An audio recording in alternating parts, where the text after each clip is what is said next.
ikasleak, profesionalak eta sektoreko eragileak bilduko dira.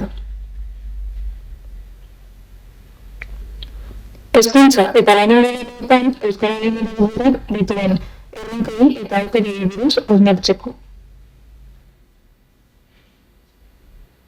Hitzordua goizeko 9:00 eguerdiko ordu 1:00 izango da.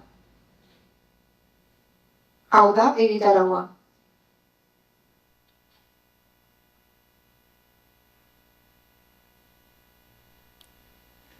Ongi etorriak. Hoixe da egitaraua, saiatuko gara betetzen, bai? Hori lehenik eta behin. Bueno, egun on denoi eta ongi etorriak esan bezala Francisco de Vitoria bigarren hizkuntzako institutuan egiten ari garen hizkelan jardunaldi honetara, aurtengoa 10. edizioa, 10 urte. Eta 10. urte honek badauka lema bat, badu leloa, honako hau dena, hizkuntza eta kultur aniztasuna garapen jasangarrirako 18. helburua lanbide heziketan. Bada, Luzea da, bai. Batetik, Euskadin hizkuntza eta kultur aniztasuna deritzon garapen jasangarriko helburu propioa dugulako ospatzeko, 18. aipatu dugun bezala, eta bestetik, hizkuntza eta kultur aniztasuna lanbide heziketan eta lan munduan bultzatu eta indartzeko. Eta esan dugu hizkelanen 10. edizioa den honetan, 10 zenbakia, ez? Nik uste dut 10 zenbakia dela borobila, oso borobila dela, eta modu borobil batean ere hasi dugula gaurko goiza, batetik Oian Aristizabalen ahots goxo-goxoarekin, Oian, mil esker, ze ondo lan hastea, gero izango dugu aukera berarekin egoteko pixkat gehiago, eta bestetik, hemen ikusten duzuen pantailan, batetik ikusi duzuen bideoa eta bestetik egitaraua, nortzuk eta ikastetxe honetako komunikazio bitartekotzako goi mailako zikloko ikasleen laguntzaz osatu dute beraiek, bai? Esan bezala egitarau egokitua eta bideoa zeinu hizkuntzetan. Horretan ere hizkelan ari da lanean, ari da egokitzen, ari da hobekuntza batzuk egiten. Eta interpretazio lanetan, hemen bi lankide ibiliko dira, txandaka, beraz ongi etorri hizkelanera interpretei eta gorren komunitateari. Txalo bat, beraientzat. Bueno, gurekin hemen areto eder honetan badira beste batzuk, hemen jartzen du seinalatu, baina nik uste dut ez dela beharrezkoa. Txaleko hoiekin ikusten zaie, ez? Bai, osasun larrialdiak erdi mailako zikloko ikasleak dira, eta beraiekin babestua sentituko gara gaur, hala da, ezta? Zuek larrialdietako plana gauzatu duzuelako gaurkon, eta, eskerrik asko hemen gurekin izateagatik. Txalo bat beraientzat ere, bai? Hizkelanek urtero dauka hitzordua, eta gaur hemen, holan, 150 lagun inguru edo izango gara? Lanbide heziketako, erakundeetako, enpresetako eta hizkuntza zerbitzuetako eragileen bilgunean hitza eta aberatsa da hizkelan, eta goiz honetako saioan, asko gara hemen gaudenok, batzuk eserita mantenduko gara, beste batzuk igoko zarete holtzara eta ibiliko gara, hitza hartzen eta elkarrekin egiten dugulako posible lanbide heziketa eta lana euskeraz eta hori ere eskertzekoa da. Beraz, guazen eskerren zerrendarekin, Eusko Jaurlaritzako Hezkuntza Saileko lanbide heziketako sailburu ordetzari, ikastetxeko zuzendaritzei, hizkuntza normalkuntza arduradunei, irakaslei eta ikaslei, berritzegune nagusiari, irale prestakuntza zerbitzuari, duala euskeraz egiten den lantokiei, Arabako, Bizkaiko eta Gipuzkoako aldundiei, udalei eta udaletako euskara zerbitzuei, laneki elkarkide diren ikaslan Arabari, ikaslan Bizkaiari, ikaslan Gipuzkoari eta etel elkarteari. bai? Eta eskerrik asko ere bihotzez, izkelan antolatzen ari zareten Francisco de Vitoriako ikasle eta irakasleei, zuzendaritzari eta hizkuntza normalkuntzako arduradun teknikariei ere bai. Eta teknika lanetan ere lagun izan dugun konserjea den Jesus Gestopori. Hoiek danak eskerrak, beste bat falta zait. Aipamen berezia ere nahi diogu egin Armeria Lanbide Heziketako ikastetxe integratuko hizkuntza normalkuntza arduradun teknikariari. Esan dugu gaur ibiliko garela hemen hizketan, eta denborare neurtu beharko dugula, ez? Hor agertzen den egitarauan, ordu zehatz bat dago amaitzeko, margen pitintxo batekin, baina hau zergatik esaten dizuet, denbora horiek ongi neurtzeko, badaukagu tresna bat, gero ikusiko dugu, hortxe dago, zuek igual ez duzu ikusten. Hemen semaforo txiki antzeko bat dago, eta horrek emango digo pixka eta abisua, ja, hanbar bakizue. Hortxe. Horrekin jolastuko gara, beraz eskerrik asko ere bai hau posible egin dutenei, eta, hau dana esan da, nik uste dut ja hitza beste norbaiti eskainiko diodala, zeini eta Simon Sánchez jaunari, bera da Francisco de Vitoria BHIko zuzendaria, eta Simon, zure etxean zaude, beraz, nahezunean. Txalo bero bat mesedez.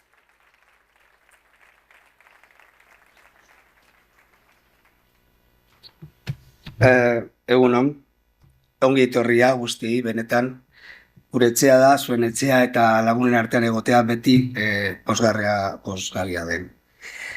Nik ere eskerrak edo manido Jon Labaka, edo etortxegatik, edo Hezkuntza Saileko Lanbide Heziketako sailburu ordea, nola ez, Joseba Pérez de Heredia, Arabako Foru Aldundiko euskera eta gobernu irekiaren edo zuzendaria, Ainitze Blanco, nire esker lanekiko presidentea dakizuet. Eta bereziki, eta nire eskerrak edo askoz motxagoa izango dira bestea baina eman nahi izkiet jardunaldi baten honen edo antolaketaren atzean dauden edo hainbeste pertsonei, ez da. Olatxin bat, placer bat izan da berarekin lan egiteko. Gero, Gipuzkoako ikaslanetik edo Kepa, presidente ezagutzen duzuen Maite, eta gure zentrukoa da, Lanbide Heziketako edo koordinatzaileak edo esan behar ditut edo Maialen Arrazola, Maitane Polo, mila esker, benetan, Maidera hortik egongo dela, eta, ikasle ikusten duzu edo, sorte hona ditugu edo, ikaslekoarekin, eta ziklo berri irakaslekin bai. Jakin ezazue, benetan oso pozik gaudela edo, 10. hizkelan jardunaldi honetan, edo hau edo hemen, Francisco de Vitoria, Francisco de Vitoria egiteagatik. Hemen egiten egiterako oso pozik FDV, Francisco de Vitoria, IES bat da, baina benetan edo Lanbide Heziketako baten arima degula, eta hori jakin ezazu benetan.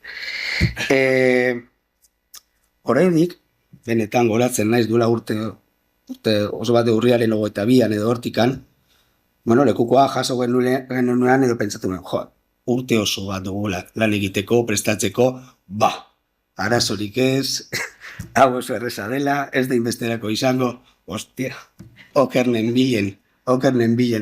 Alde batetik bai, lan azkenean ateratzen da, denon laguntzarekin, eta hori importante, oso posiz eta euskaren alde lan egiten ari dugun bitartean, lana da, badakigu, oso gustokoa hartzen dugu, eta horregatik gauden. Honetorri gara, beti bezala, euskarekiko konpromisua edo berritzi nahi digulako edo, eta benetako eskerrek eman nahi dizkizu edo euskara sustatzeko lan egiten duzuen guztiei. Eta hori benetan bihotzez. Eskerrik asko euskelanen egotegatik, eta badakizu jakinda dugu, denok badakigu euskalan jarraitzen du, izaten nola ez, aurrera egiteko arnazgune eta indarrak edo hartzeko bilgune. Euskarake konpromisua argi eta garbi dagoela, Lanbide Heziketako konpromisoa bai. Jazta nola motza den eta gorria ez da ipini, baina nila joateko arnaduka, espero du jardunaldi honetaz goza ezazuela, eta mila esker benetan etortxegatik.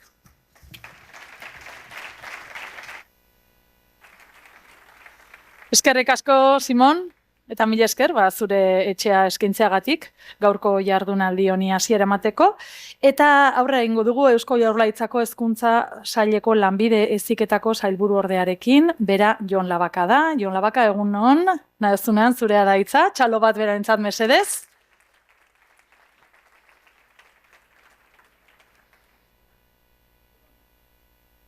Plazer bat, hemen egotea. Bigarren urtez, aurrek urtean ere parte hartu izateko aukera esan nuen izkelan jardunaldian. Bueno, esan, badiala urte batzuk, izkela, laneki eta beste ekimen desberdinekin, lanbide heziketan euskara bultzatu eta bermatzeko erronkekin hasi ginela, ezta? Igual gaur egungo egoera eta duela urte batzuk genukan egoera ez da berdina. Hasiera batean, bagian material gintzan, euskarako material gintzan, eta baita ere eskaintza euskeraz zabaltzeko helburuekin, hor abiatu ginen.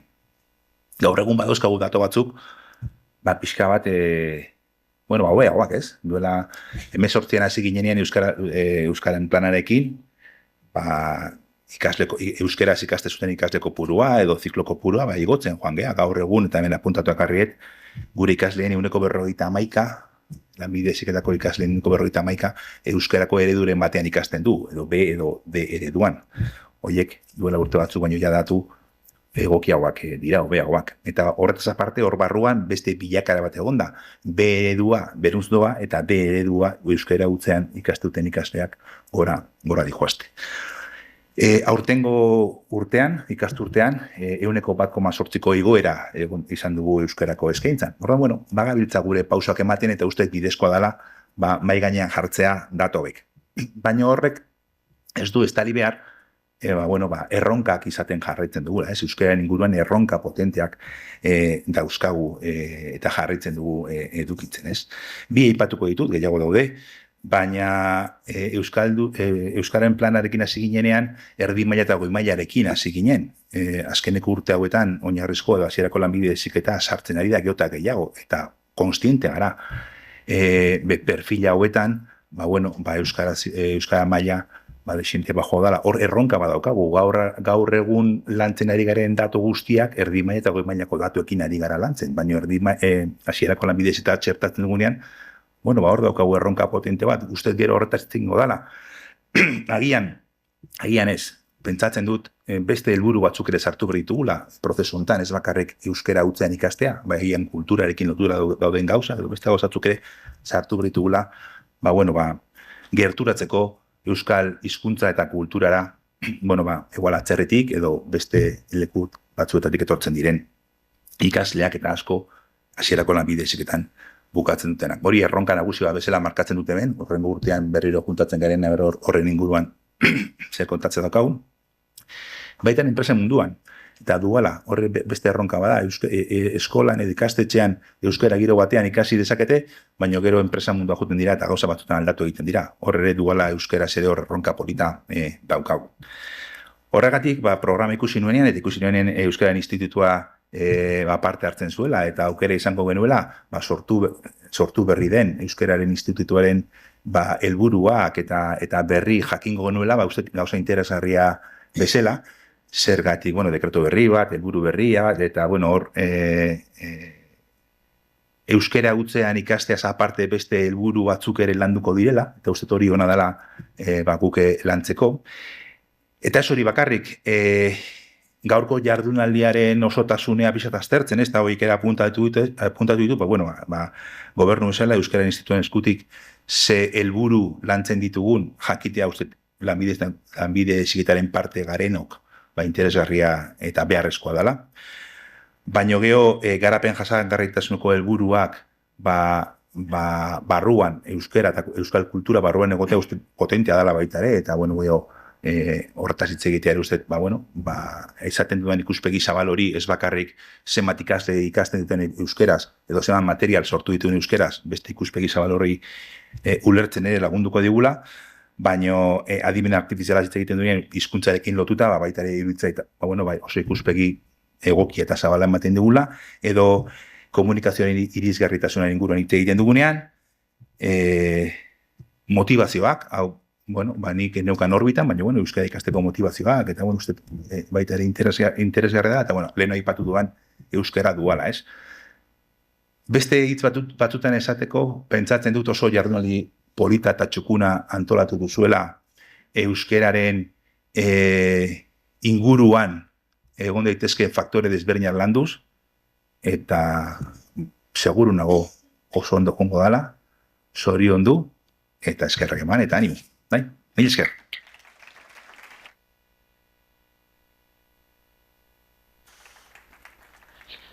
Arabako Foru Aldundiko Euskara eta Gobernu Irekiaren zuzendaria den Joseba Koldo Pérez de Heredia, zure txanda, ongi etorria eta egun on. Txalo bat berarentzat ere bai? Egun on. Ongi etorriak Arabara, ez Abilara, Arabara. Baten bat, bukero bai. Pozgarria benetan gure lurraldean gaur bezalako ekitaldia jasotzea. Zorionak Francisco de Vitoria ikastetxeko jendeari, leku zoragarria. Bueno, 7 minututera bizi naiz da kanpotik beti.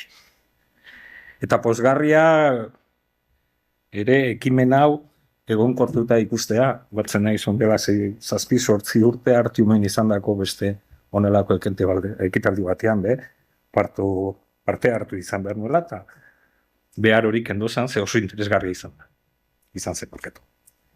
Besteak beste, Arabako Foru Aldundian euskara sustatzea, da nire zuzendaritzari dagokiona. Eta orain gutxi onartu dugu 2025-2029 epeldirako plana. Plan horrek, helburu nagusi bezala, du Araban euskararen erabilera sustatzea. Eta arlo alde neurrian guztietan. Aizian, kulturan, familian, lanean, eta lan mundua kontuan hartzerakoan kontuatu ginen nolako eragina, nolako garrantzia duen lanbide heziketak, nolako garrantzia sailburu ordeak aipatu du dualaren jauzi hori ziurtatzea ikasten dutenek ere aukera izatea dualean euskara egin alizateko, eta horretan gero gure zerbitzu burua den Txusek horretaz zera ipatuko dizue, horren ekimenaren berri pentsat modu laburrean izango duzue. Ez naiz gehiegi luzatuko, beste bat dator nire atzetik hitzegitea, eta jardunaldia interesgarria den neurrian gure hitzak apur bat laburra badia hobeto, ez? Zorionak berriro antolatzaileei, ez bakarrik institutuko jendeari, baitxare, erakundeari, renekiri, eta seguro jardunaldi interesgarria izango dugula. Mila esker.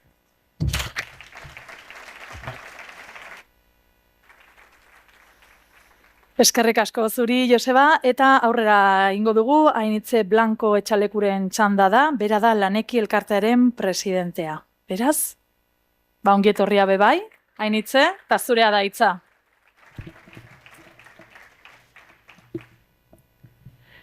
Egunon guztioi. Lanekiren izenean, ongi etorrian ematen dizuet, Izkelan jardunaldira etorri zareten guztioi. Gaurkoa, esan dugun bezala, 10. edizioa da. 10 urtez, etenik gabe, Izkeran izan dugu lanbide heziketa eta lana euskeraz indartzeko eta komunitatea elkartzeko lanabez. Esan bezala, duela 10 urte, Elgoibarko IMH kampusean egin zen lehenengo Izkelan jardunaldia. Hasieratik, Izkelanek helburua garbi izan du. Euskara, lanbide heziketa eta lantokiak uztartzea. Eta horretarako Euskal Autonomia Erkidegoko lanbide heziketa, erakundeak eta lan munduko eragileen elkargunea izango den jardunaldia abian jartzea. Lehenengo Izkelan hartan, amets bat zirudiena, egi bihurtu dugu urtez urte, guztion artean. Beraz, zorionak, eta eskerrik asko, erakundetako ordezkari, lanbide heziketako zuzendaritzetako kide, irakasle, hezkuntza normalkuntza arduradun teknikari, administrazioetako teknikari, elkartetako ordezkari eta beste hainbat eragilei. Guztion elkarlanarekin urrats sendoak eman ditugu. Lanekiren konpromisoa gogotsu lanean jarraitzea da. Alde batetik, lanbide heziketako euskerazko baliabideak sortzen eta bideratzen jarraituko dugu, eta bestetik, euskeraren normalkuntzaren bidean ere lanean jarraituko dugu. Gure helburua eta lana aurrera eramateko lantalde handi batekin kontatzen dugu. Alde batetik, elkartekideak ditugu. Ikaslan Araba, ikaslan Bizkaia, ikaslan Gipuzkoa eta Etel. Guztira, lanbide heziketako 100 ikastetxetik gora.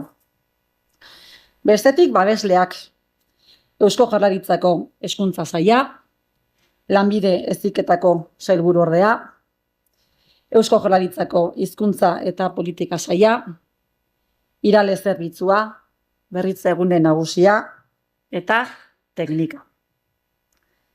Laguntzaileak ere baditugu. Araba, Bizkaia eta Gipuzkoako Foru Aldundiak, Debagoiena eta Buruntzaldeako udalak, Orona, Elai, Irizar eta Anpo enpresak, eta azkenik kolaboratzaileak, hizkuntza normalkuntza arduradun teknikariak, eta nola ez, hainbat eta hainbat irakasle eta ikasle. Euskadik hizkuntza eta kultur aniztasuna deritzon garapen jasangarrirako 18. helburua aurkeztu du aurten. Helburu hau giltzarri dugu aurrerantzean, lanbide heziketan eta lan munduan euskera indartzeko. Ozen eta postasunez esan dezakegu lanbide heziketan hizkuntza eta aniztasuna bizi dagoela. Beraz, ospa dezagun garapen jasangarrirako 18. helburu hau eta jarrai dezagun denen artean lanbide heziketa eta lan mundua euskaraz indartzen.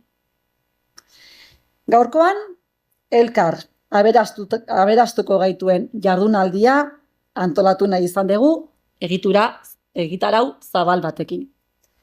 Beraz, hizkelan jardunaldia emankorra izatea espero dugu.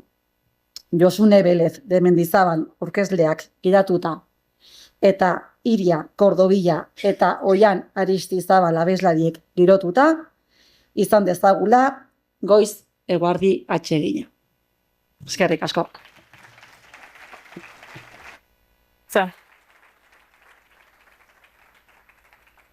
Eskerrik asko Ainitza, aipatu zunen izena pentsatu eta abestu behar nuela bebai. Ja, urduri jarri naiz. Bueno, autoritateen agurrak eskertzen ditugu, nola ez ba, eta gogorazi nahi dizuegu ziurtagiria, bertaratze ziurtagiria behar duzuen hoiek, hementxe bertan okazuela, bai, aretoko sarrera honetan, ziurtagiria behar izan ez gero, hortxe eskura izango duzuela. Eta behin aurkezpenak egin da, lehenengo atalarekin hasiko gara, hizkuntza eta kultur aniztasuna, 18. garapen jasangarrirako helburua. Hori aipatu berri dugu. 2030ko agenda nola uztartzen den azalduko digu urrengo hizlariak, nor da bera, Asier Aranbarri, berrikuntza sozialaren eta 2030 agendaren zuzendaria da. Beraz, Asier, zaitut ikusten, hortxe, venga, nahi duzunean, zurea da hitza, bideo bat ikusiko dugu aurretikan, bai?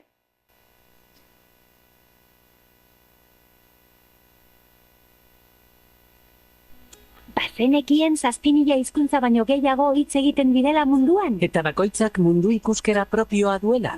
Horregatik Euskaditik garapen jasangarriko 18.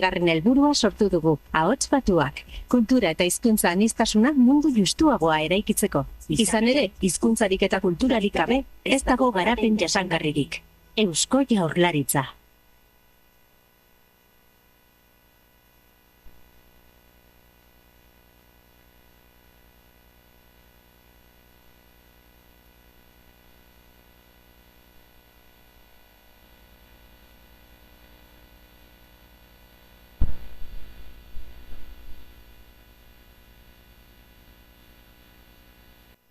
Egunon, guztioi, ezer baino lehen eskerrik asko, lanekin iskelan jardunaldi hauetan parte hartzeko aukera ematearren, eta baita ere ikastetxeari gaur hemen hain ondo hartzearren. Ni jende pila ikusten dut hemen, eta bakoitzan guretzat aliatu zerate, prozesu guzti honetan. 18. garapen jasangarriko helburua aplikatzerako orduan. Esan bezala hasieran barri naiz, lehendakaritza nago, berrikuntza sozial eta 30 agendaren zuzendari lanetan dago momentu honetan, eta gure helburu nagusia, legealdi honekin batera izan zen, gure agendan, 30 agendan 18. integratzea. Garapen jasangarriko 18. helburua integratzea. Esan behar dago aspalditi datorren lan badala. Duela denbora pila batetik UNESCO katedra ari zen, 18. garapen jasangarriko helburuaren bueltan lanean, eta lan guzti hori aprobetxatuz, hemen, justu, Gasteizen, UNESCO katedra egiten ari zen lan guzti hori aprobetxatuz, guk hartu gendun erabakia izan zen, 30 agenda ezin dela ulertu 18. helburu gabe. 18. azkenean zenbaki bada, baina honekin esan nahi duguna da, agendak derrigorrez daukala barneratu beharra kultur eta hizkuntz aniztasuna. Agenda ezin da ulertu lurralde bakoitzeko idiosinkrazia ez bakarrik errespetatu, baizik eta barneratzen ez bada. Eta hori da azkenean, 18. garapen jasangarriko helburua. 30 agenda, 17 garapen jasangarriko helburu dira, maila desberdinetakoak, ondo dakizute, ze hainbat eta hainbat lanbide heziketako zentrutan aplikatzen dituzue, hor harreman oso estua daukagu teknikarekin, ondo dakizuen moduan, eta badakit, izugarrizko lan egiten ari ziretela garapen jasangarriko helburuen aplikazioan. Baina 18. honekin esan nahi duguna da, zinbestekoa dela, kontutan hartzea kultura eta kontutan hartzea hizkuntza. Eta hori izatea gauz bada, eta bestea da egitea. Eta egitea da, pixkatxo bat zailagoa. Eta egite horretan, jarri gendun, duela denbora bat, martxan prozesu bat, guretzat 18. garapen jasangarriko helburua lantzeko ezinbestekoak ziren hainbat eta hainbat eragilekin. Eta eragile guzti horiekin prozesua jarri gendu martxan, eta ondo dakizuen bezala agendak eta garapen jasangarriko helburuek helburu bakoitzeko bere helmuga dituzte, eta egin genduna izan zen, prozesu horri esker, 18. garapen jasangarriko helburu honi begira, hainbat eta hainbat helmuga zehaztu, 14 helmuga arte. Ez nahi sartuko, bakoitzari buruzko azterketa egiten, hor dauzkatzue, eta horiek dira pixkat, zuentzako ibilbide horri, poliki-poliki, zuen zentroetan, 18. garapen jasangarriko helburu hori aplikatzen. Hori dira helmuga. Eta helmuga horiek izan da, ondorengo lana izango da, adierazleak zehazten joatea, helmuga horiek betetzen joan gaitezen. Hori izango da, dagokigun ondorengo pausua. Segoz bada esatea, 30 agendak, 18. garapen jasangarriko helburua barneratu behar du bere baitan, eta hori egin dugu, erabaki hori hartua dago, helmugak ere zehaztua daude, eta ondoren adierazle sistema egoki baten bitartez, helmuga hauek betetzen joango gineak. Eta zentzu horretan, zenbait dokumento sortzen. Horietako bat izan da adibidez, Euskadiko kultur zentro eta liburutegietan, adibidez, nola ezarri 18. garapen jasangarriko helburua. Eta horretarako, badaukagu eskuliburu bat. Ondorengo beste pauso bat izango da, teknikarekin batera jun lantzen eta ikusten, nola, 18. garapen jasangarriko helburu hau, helmuga hauetan ezarria, nola jun gaitezken, poliki baita ere, gauzatzen lanbide heziketako zentru ezberdinetan. Eta horretarako zuek behar zaituztegu, hau izango da, bigarren prozesu bat, helmuga hauek realidade bihurtzeko adierazle egoki batzui jarraituz. Eta horregatik nion, hemen jende pila bat ikusten dut, baina jende baino gehiago niretza zeate, guretza zeate, lehen mailako aliatuak prozesu guzti honetan laguntzen. Eta hor, gaurko nire eskabidea, ez bakarrik hitz egitea, baizik eta eskabide ere bai, zuetako bakoitzarekin lanean jartzea, zuetako bakoitzak ordezkatzen duen zentroarekin lanean jartzea, helburu hauek poliki gauzatu alizateko. Ze buruan zer daukagu, eta hau pixka lotuko nuke, bai gure zuzendari izan da, bai lehendakaritzan buruan daukagunarekin. Ze guzti hau kokatzen da, helburu zabalago batetan. Ni bezala dakizute mundua gaur egun nola dagon, ze desegonkortasun daukan, ze incertidumbre egoeratan barneratua dagon, inkluso esan hori dan bezala demokrazia bera ere zalantzan jartzen da, hainbat eta hainbat esparrutan, Eta ikusten da, gaudela sartuta mundu batetan, non indarra eta negozioa nagusitzen ari diren nazioarteko zuzenbide berari ere ez. Eta horren aurrean gu esaten dugu, gogori tokatzen zaigu Euskadi bezala azken batean hanka paretan jarri eta eustea. Eta eustea gure balore jakin batzuen gainean eraikiz gure etorkizuna. Eta gure balore horiek gu garbi daukagu, direla demokrazia, direla giza eskubideak, eta direla azken batean dibertsitatea. Eta 18. garapen jasangarriko helburu honek baita ere aldarrikatzen du dibertsitatearen aldeko autua eta dibertsitatearen aldeko eskubidea, eta dibertsitatearen aldeko eskubidea da bai kultur ikuspegitik eta baita hizkuntza ikuspegitik ere. Hor beti gogoratzen naiz, duela urte batzuk, Kirmen Uriberen eskutik landu genduen, Basque Country estrategia, eta hor liburu txiki bat atea genduen, Euskadi definituz, abanguardian bizi nahi duen antzinako herri gisa, eta hor esate genduen, ekosistema naturala ere, Charles Darwinek zioela, semat eta aberatzagoa izan, orduan eta jasangarriago zela. Alegia, ekosistema naturalen ikusten da, semat eta espezie gehiago egon, orduan eta jasangarriago da, ekosistema naturala. Guretzat baita ere, berdinak gertatzen da gizartean ere. Semat eta gizarte dibertsoagoa izan kultur ikuspegitik eta hizkuntza ikuspegitik, ez da bakarrik aberatzeoga, baizik eta sostenigarriagoa ere bada zentzu guztietan. Eta gure autua pixkat hori da. Eta esan bezala, indarra eta negozioa nagusi egiten ari ere mundu honetan, gu aldarrikatzen duguna da, demokrazia, giza eskubideak eta pertsona erdian kokatzea eta pertsonaren duintasuna jomugan jartzea, ez. Eta hori hola izan da, gure planteamendu nagusia da, komunitatea indartzearena. Egon daitezkeen tentazio autokratiko desberdinen aurrean, nahi duguna da, komunitatea indartu. Eta komunitatea indartzeko, jarri ditugu 3 lanlerro martxan. Batetik, nola sustatu itzazkegun balore demokratikoak maila guztietan, eta baita hezkuntzan ere, eta horren bueltan baita ere jarriko gara, harremanetan, nola ez, lanbide heziketako zentruekin, kultura demokratikoa zentroetan sustatu alizateko, hori da bat. Beste lanlerro bada, lehiakortasun jasangarriarena, ikusten dugu mundu pribatuak ekarpen handia daukala egiteko garapen jasangarriko helburuetan, eta hortik landu dugu lehiakortasun jasangarriaren kontzeptua, lehiakorrak izango bagera, jasangarriak geralako izango da, eta jasangarriak izango gera lehiakorra baldin bagara, zen bi gauzak batera eta elkarrekin joan berdiralako. Eta 3. partea da, aipatzen nahi izena, 18. garapen jasangarriko helburu hau, dibertsitatearen aldeko autu eta apostu hau, bai kultur eta bai hizkuntza dibertsitatearen aldeko apustu hau. Eta guzti hori helburu jakin eta nagusi batekin, komunitatea indartzea. Eta komunitatea indartzea esan nahi du, azken batean munduan dauzkagun problemak erabat konplexua dira, guk dauzkagun arazoak ere gero eta zailagoa dira zuzentzeko, eta horrek eskatzen duena da guztion elkarlana. Erakundetatik bakarrik ezin du egin, zentroetatik bakarrik ezin da egin, gizartetik bakarrik ezin da egin, eta ondorioz, gure asmoa da, eta hortan gaude. Antolatzea sistema batzuk, lan egiteko modu batzuk, non danok problema horiek elkarrekin diagnostikatuko ditugun, eta elkarrekin jungo geran soluzioak bilatzen. Eta soluzioa bilatzeko, esaten dudana, oso kontutan hartu behar da, bai dibertsitate kultural eta bai dibertsitate linguistiko. Batetik euskararen perspektibatik, horrek bere bidea badu, eta importantea da hor, nola ez, arnazgunea sortzea, ariguneak sortzea eta baina horrekin batera, baita ere, badukagu, beste erronka handi bat, etorkinekin zerikusi zuzena daukana.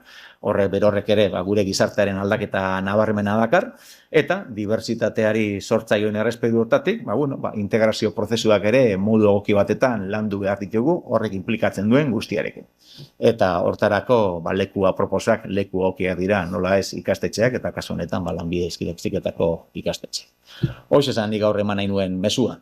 Komunitatea indartzea dagokigu, eskola komunitatea, herrietako komunitateak, nola ez, eta guzti hori indartuko dugu, 18. garapen jasangarriko helburua barneratuta, dibertsitateari errespetua zorrez, eta horrekin batera, dibertsitate hori kontutan hartuta, bai kultur ikuspegitik eta baita hizkuntzaren ikuspegitik. Eta ikuspegi hori txertatzeko gai geran neurrian, gainontzeko garapen jasangarriko helburuak ere, askoz modu egokia batetan emango ditugu hau. Eta bukatzen dut, hasi nahi zen bezala. Hortarako zuetako bakoitza behar dugu, eta zuetako bakoitzak ordezkatzen duen zentroa behar dugu. Eta hori izan, nik gaur adierazi nahi nizuen, kontatu gurekin, bide lagun izateko, eta elkarrekin, poliki joan gaiezen, zentroen eskutik, eta zentroek kokatuta zaudeten herrien eskutik, azken batean, zentroek herrietan ere badaukazute zer esana eta zer egina, joan gaitezen gero eta komunitate indartsuagoak egiten, non gutako bakoitzak zer esana izango duen, gutako bakoitzari dagozkion arazoa bideratzeko. Ze arazoak ez baldin baditugu bideratzen da jendearen beharrai ez baldin badu erantzuten, 30 agenda eta antzekoak alferrikako aldera. Eskerrik asko da.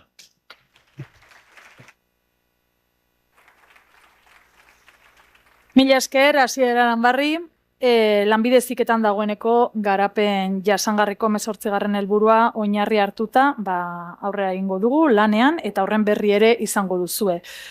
Gure hurrengo gonbidatuak euskararen eta hizkuntzen ikaskuntzarako institutoa aurkeztuko digu, bera baita instituto honen zuzendaria. Eman diezaiogun ongietorria Josune Zabalari.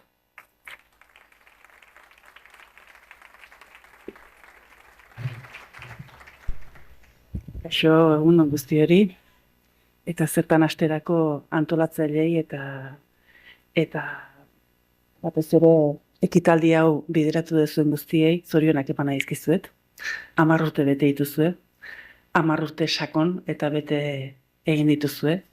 Nik uste dut hasieran jarritako ametsa betetzen ari zeratela pixkana. Azken 10 urte hauetan nik ere izan dute aukera zuekin parte hartzeko, hitzaldietan egoteko, zuen jakintzaren berri izateko eta nire begiradatik behintzat oso emankorra egiten ari zaten bideoa da eta zorionak alderdi hortatik, ia beste 10 egiten ditugu. Hori astekotan. Eta bigarrenik, eskerrak eman daizkitzuet antolatzailei ere, gure kasuan, hezkuntza sailetik, euskararen eta hizkuntzen ikaskuntzarako institutua aurkezteko aukera eman diazuelako, eta modu labur-laburrean saiatuko naiz zuei, hezkuntzan ze berrikuntza egiteragoa zen azaltzera.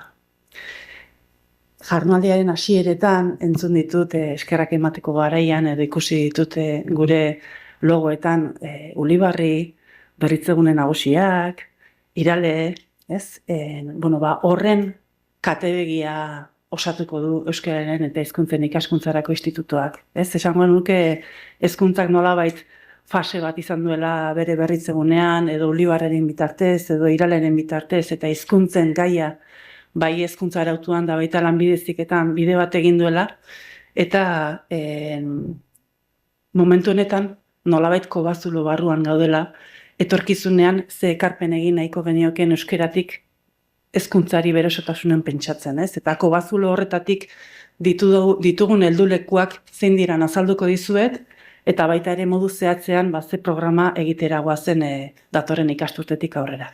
Horretan, pentsamenduan, horretan gabiltza, eta naiz eta pentsamenduan gauden dagoenekoz baditugu gutxienez 2 helduleku nagusi.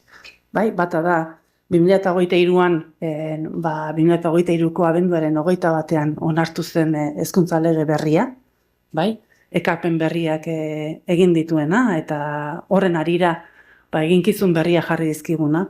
Eta legeak berak aipatzen du hizkuntzen gaia nola kudeatu beharko genuken etorkizunean, eta legeak berak esaten digu euskararen eta hizkuntzen ikaskuntzarako institutu bat eratuko dela, eta bere eginkizuna izango dela hizkuntzaren esparru guztian hizkuntzen gaia kudeatzea. Beti ere, euskara eta euskal kultura ardatz dituen hizkuntzen kudeaketa bat eta sustapen bat bideratuko dituena. Hori dio legeak, eta legeari erantzunez, momentu honetan, dekretu bat idazten ari gera, nun da bere egitura nolako beharko lukeen, eta zen funtzio bete beharko lituzken zehazten duena. Eta horrez gain, badaukagun nolabait iazko ikasturtean onartu berri dan Euskal Eskola Publikoaren lehen plan estrategikoa. Datozen 4 urtetan ere, plan estrategiko horretan esaten zaigu zein bide hartu beharko genduken, hizkuntzei lotuta, beste eremu batzuei lotuta ere bai, Eta hortan, oinarrituta azalduko dizuet euskararen eta hizkuntzen ikaskuntzarako institutuak ze norantza hartu duen. Norantza horretan, berri-berria dena, edo garai bateko euskera zerbitzuak ez zeukana da, berri-berriena da, legeak berak esaten digula, hezkuntzaren esparru osoari erantzutea dagokiola. Alegia, hezkuntza arautuari ez ezik, lanbide heziketarekin lankidetzan, eta arekin ari zerbitzu emanez, eta bere beharrei erantzutea dagokigula, institutuari, eta baita ere, hezkuntza arautu edo lanbide heziketaz aragoko beste hezkuntza esparru guztiekin lankidetzan egingo dugula lan. Hori da nagusia, bai? Bigarren ideia nagusia da, gure gogoetatik askotan aipatzen duguna, eta lehen ere aipatu dana, gure gaur egungo errealitatea. Gizarteak ez da orain dela 10 urtekoa, ez da orain dela 20 urtekoa, ez da orain dela 30 urtekoa, are gutxiago. Momentu honetan aniztasuna da nagusi, bai? Momentu honetan ikasleen profila aldatu zaigu, lanbide heziketan ere aldatu zaizue, hezkuntza arautuan ere bai?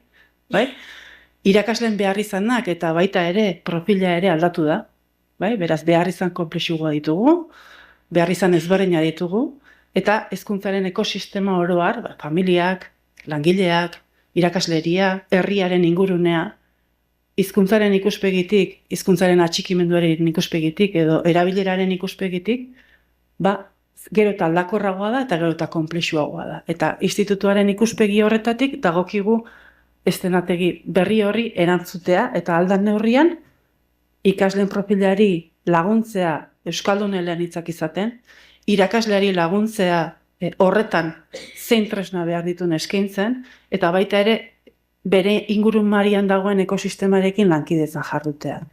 Enpresekin, herritarrekin, udalekin, aldundiekin, hori guztia garatzeko.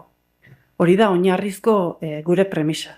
Eta horretan, ikusten duzue, garai bateko euskera zerbitzua, zuentzat ezaguna izan daiteken Ulibarri programa, edo Irale zerbitzua, edo validazio sistema, EIMaren bitartezko validazio sistema, hori guztia aldatzera doa, eta euskera zerbitzutik euskeraren eusi izatera igarotzen ari gera. Momentu honetan, transizio betean gaude.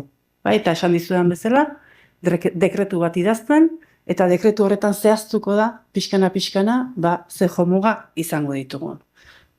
Horretan, oinarria gure plana izango da, eta planean, ikusten duzuen bezala, 3 ardatzi erantzutea gaukituko zaigu. Bat, euskeraren ardatzari, bigarrena, eleaniztasunaren ardatzari, eta 3. kulturartekotasunaren ardatzari.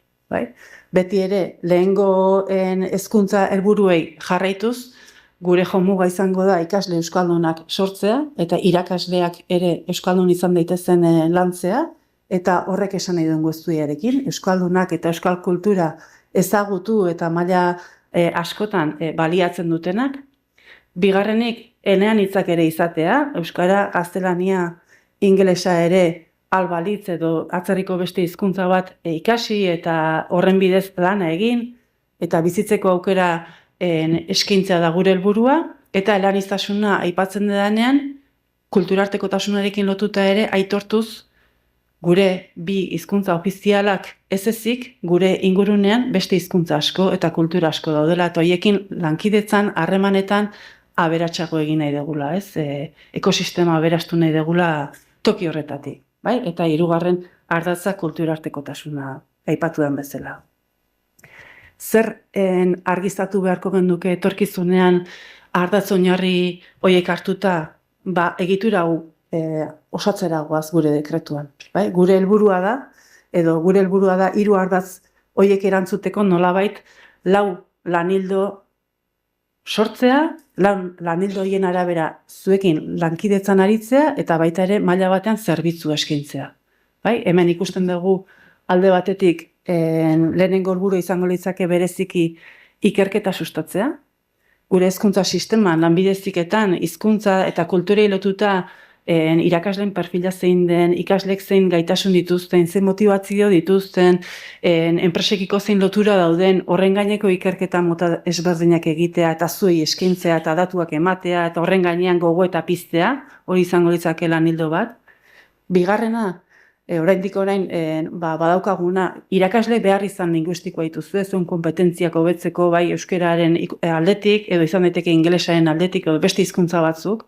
Gure eginkizuna izango da zuei hizkuntza zerbitzu eskaintzea, eta zuen behar komunikatiboak ahalik eta hobeak izan daitezen hizkuntza eskolak proposatzea eta prestakuntza mota desberdinak eskaintzea. Hirugarrenik, zuentzat horren garrantzitsua den materialgintzan, bai, lanean jarraituko zuekin batera, bai, EIMA dirulaguntza deialdia eraldatzera goaz, eta EIMA dirulaguntza deialdiaren arira, lanbide heziketan ere zuei dituzuen material beharrak, korpusaren beharrak, terminologia ofizializatzeko beharrak, toki horretan bereziki zuekin lankidetzan nahiko gonduke aberastu, bai?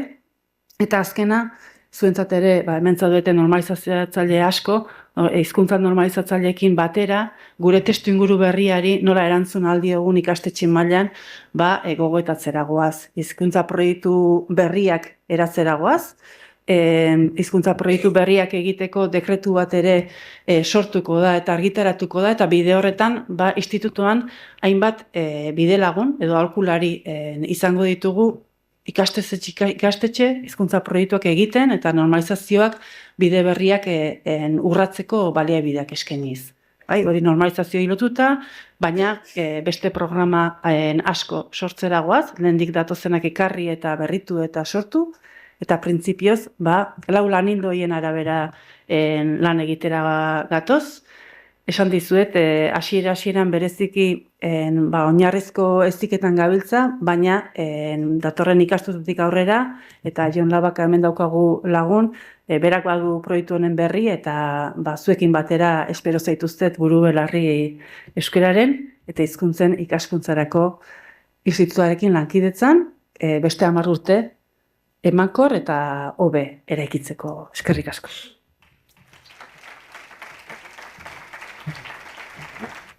Mila esker, Josune Zabala, eta aurrera jarraituko dugu, hasi gara kanta batekin, Oian Aristizabal ezagutzeko aukera izan dugu, orain bagoaz Iria Kordobila abeslariaren ahotsa entzutera. Iria, nahi duzunean, txalo bat, berarentzat?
Bueno, Iria, utzi dazu kontatzen, ezuna, utziko izugu kontatzen ahots horrekin, bai?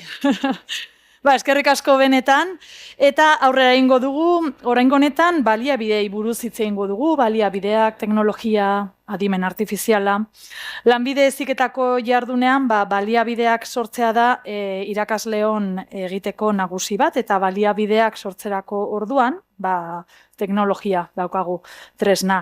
Adimen artifiziala irakasleon jarduna aberasteko bide izateko gakoak azalduko dizkigu hurrengo hizlariak. Gurekin dago gaur Aritz Odriozola, teknikako eraldaketa digital alorreko kidea. Nahi duzunean.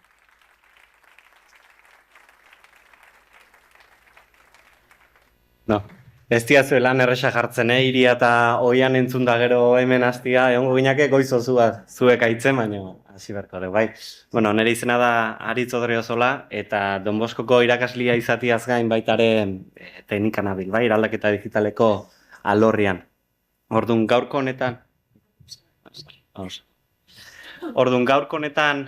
nahiko nukena da adimen artifiziala ikaskuntza prozesua nola erabiltzen ari gean, bai, etorkizunean ze erronka ditugun pixkate azaltzea, baina betire ikuspuntu eraikitzaile batetik, bai, irakasleon jarduna aberasteko asmuakin.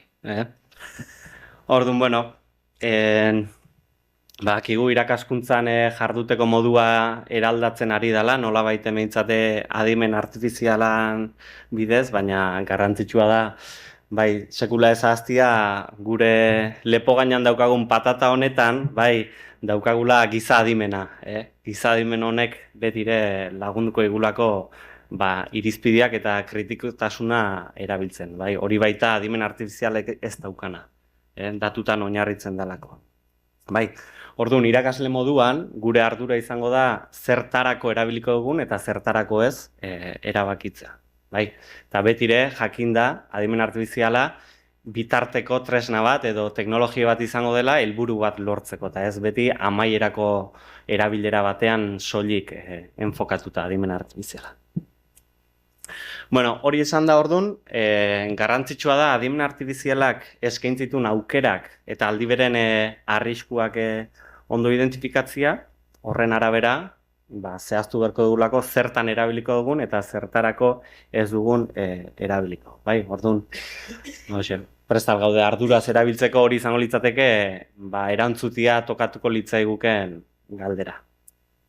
Orduan, aukereta junda, izan daitezke igual nabarmenenak o nabarinak diana guretzako, bai, lan eta denbora aurrezteko aukera ematen digulako, edukia pertsonalizatzeko aukera, bai, erakargarriak sortzeko aukerare bai, eta betire, hori ez, irakasleoi beti denbora falta zaigu ez, zentzu hortan modu errazago eta azkarragoan sortzeko aukera.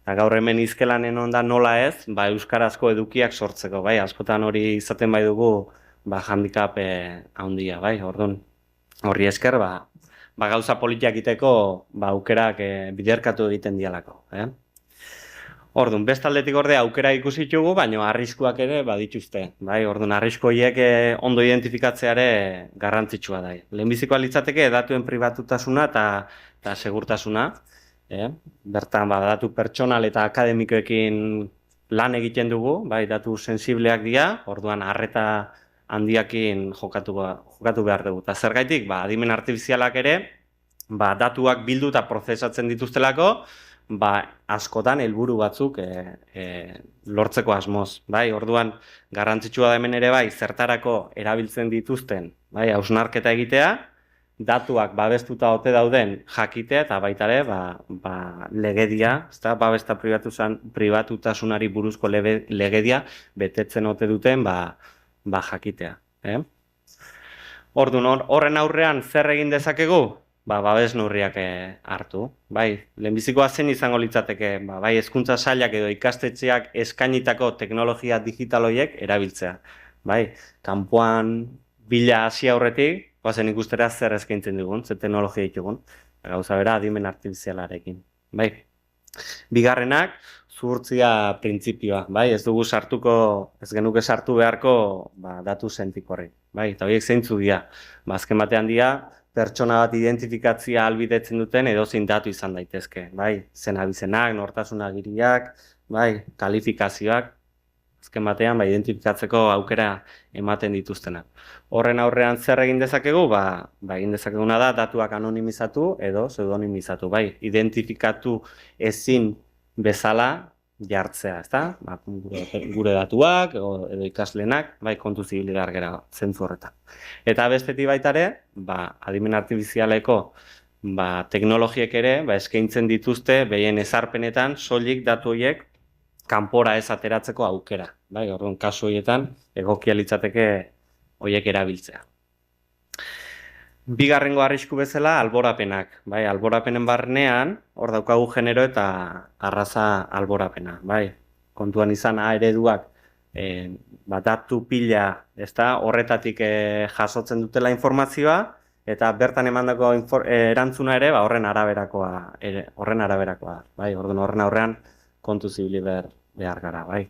Gogoratzen dut, lehenbiziko aldiz irudiak sortzen eta hola hasi nintzanean adimen artifizialarekin, gure ikastetxean automozioak garrantzia handia dauka, eta saiatu nintzen emakumezko ikasle bat, auto bat konpontzeko irudi bat sortzen.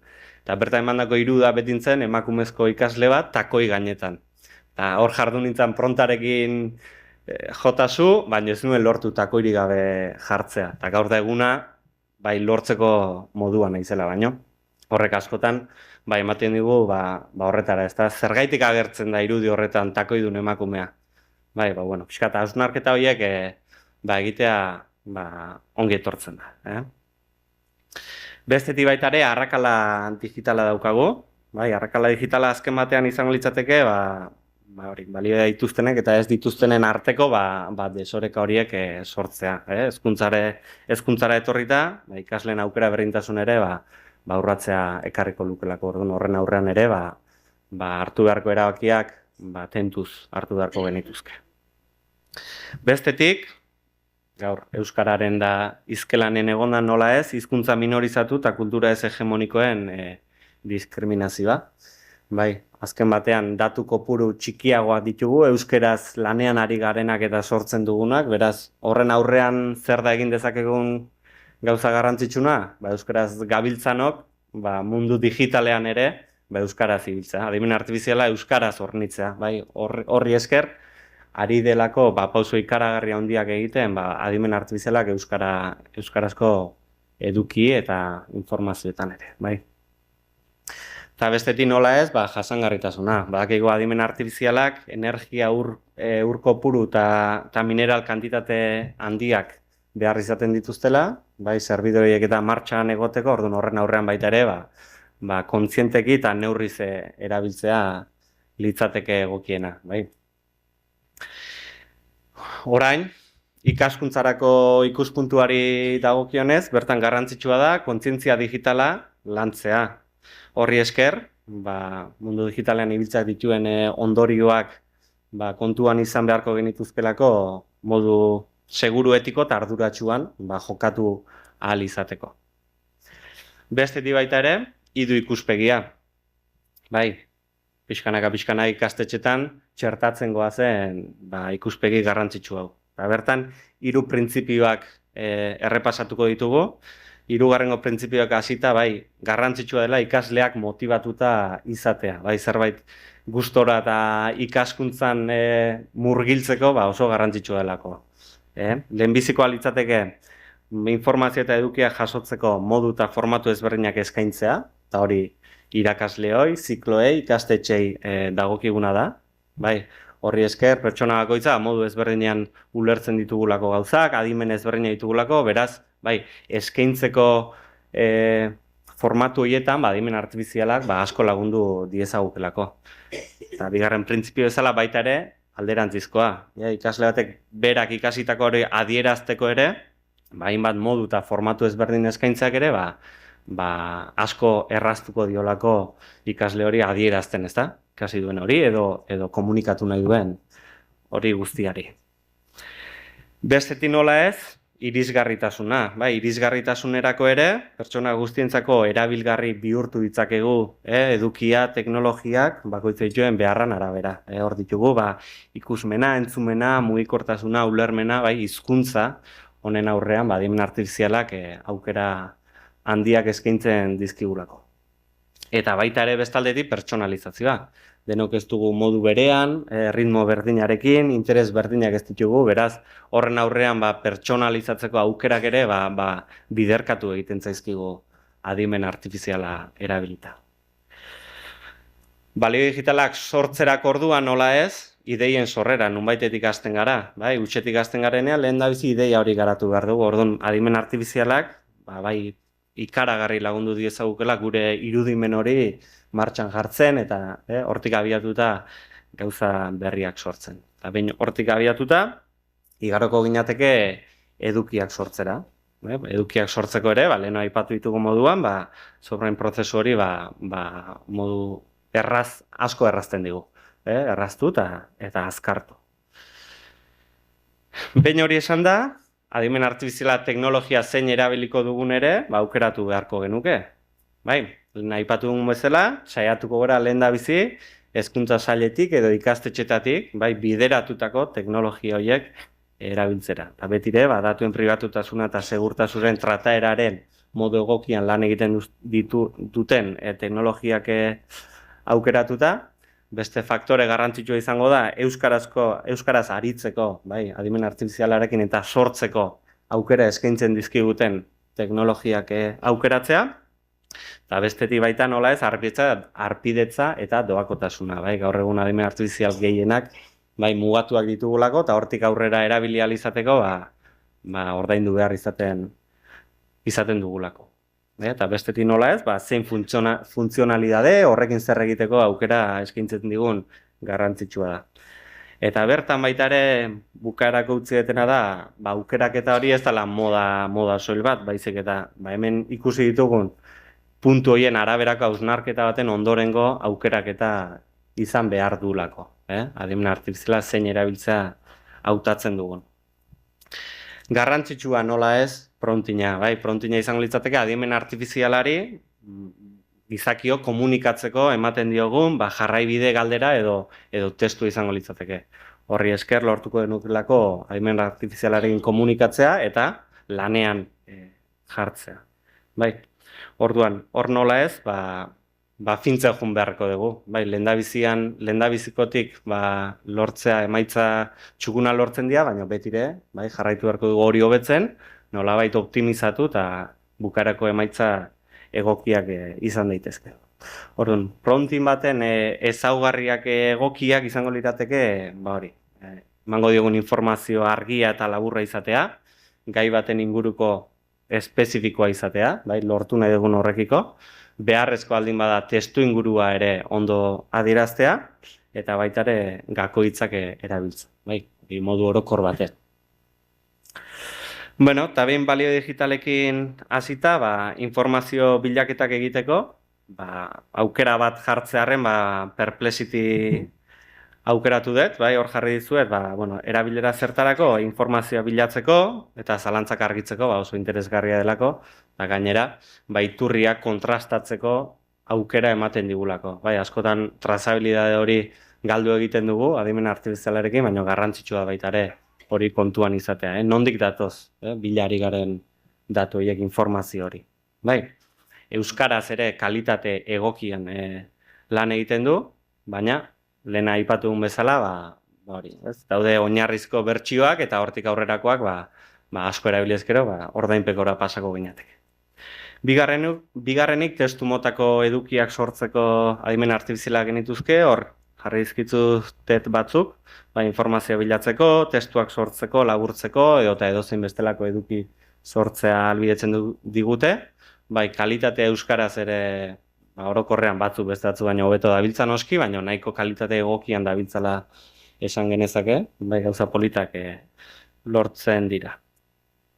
Bestaldetik gaur egun ere badira aurkezpenak zuzenean sortzen dizkiguten adimen artifizialak, horien tartean jarri dizuet bat adibide moduan gama izango litzatekenak, bai, gure ikasleekin landuko ditugun pilulak sortzeko, edozein prozesun deskribapen egiteko, bai, proiekturako, gure ikastetxetan horren garrantzitsua bihurtu den marketingerako edukiak sortzeko, oso erabilgarriak liratezke. Bai, eta euskeraz ere, nahiko kalitate egokia dela esan genezake.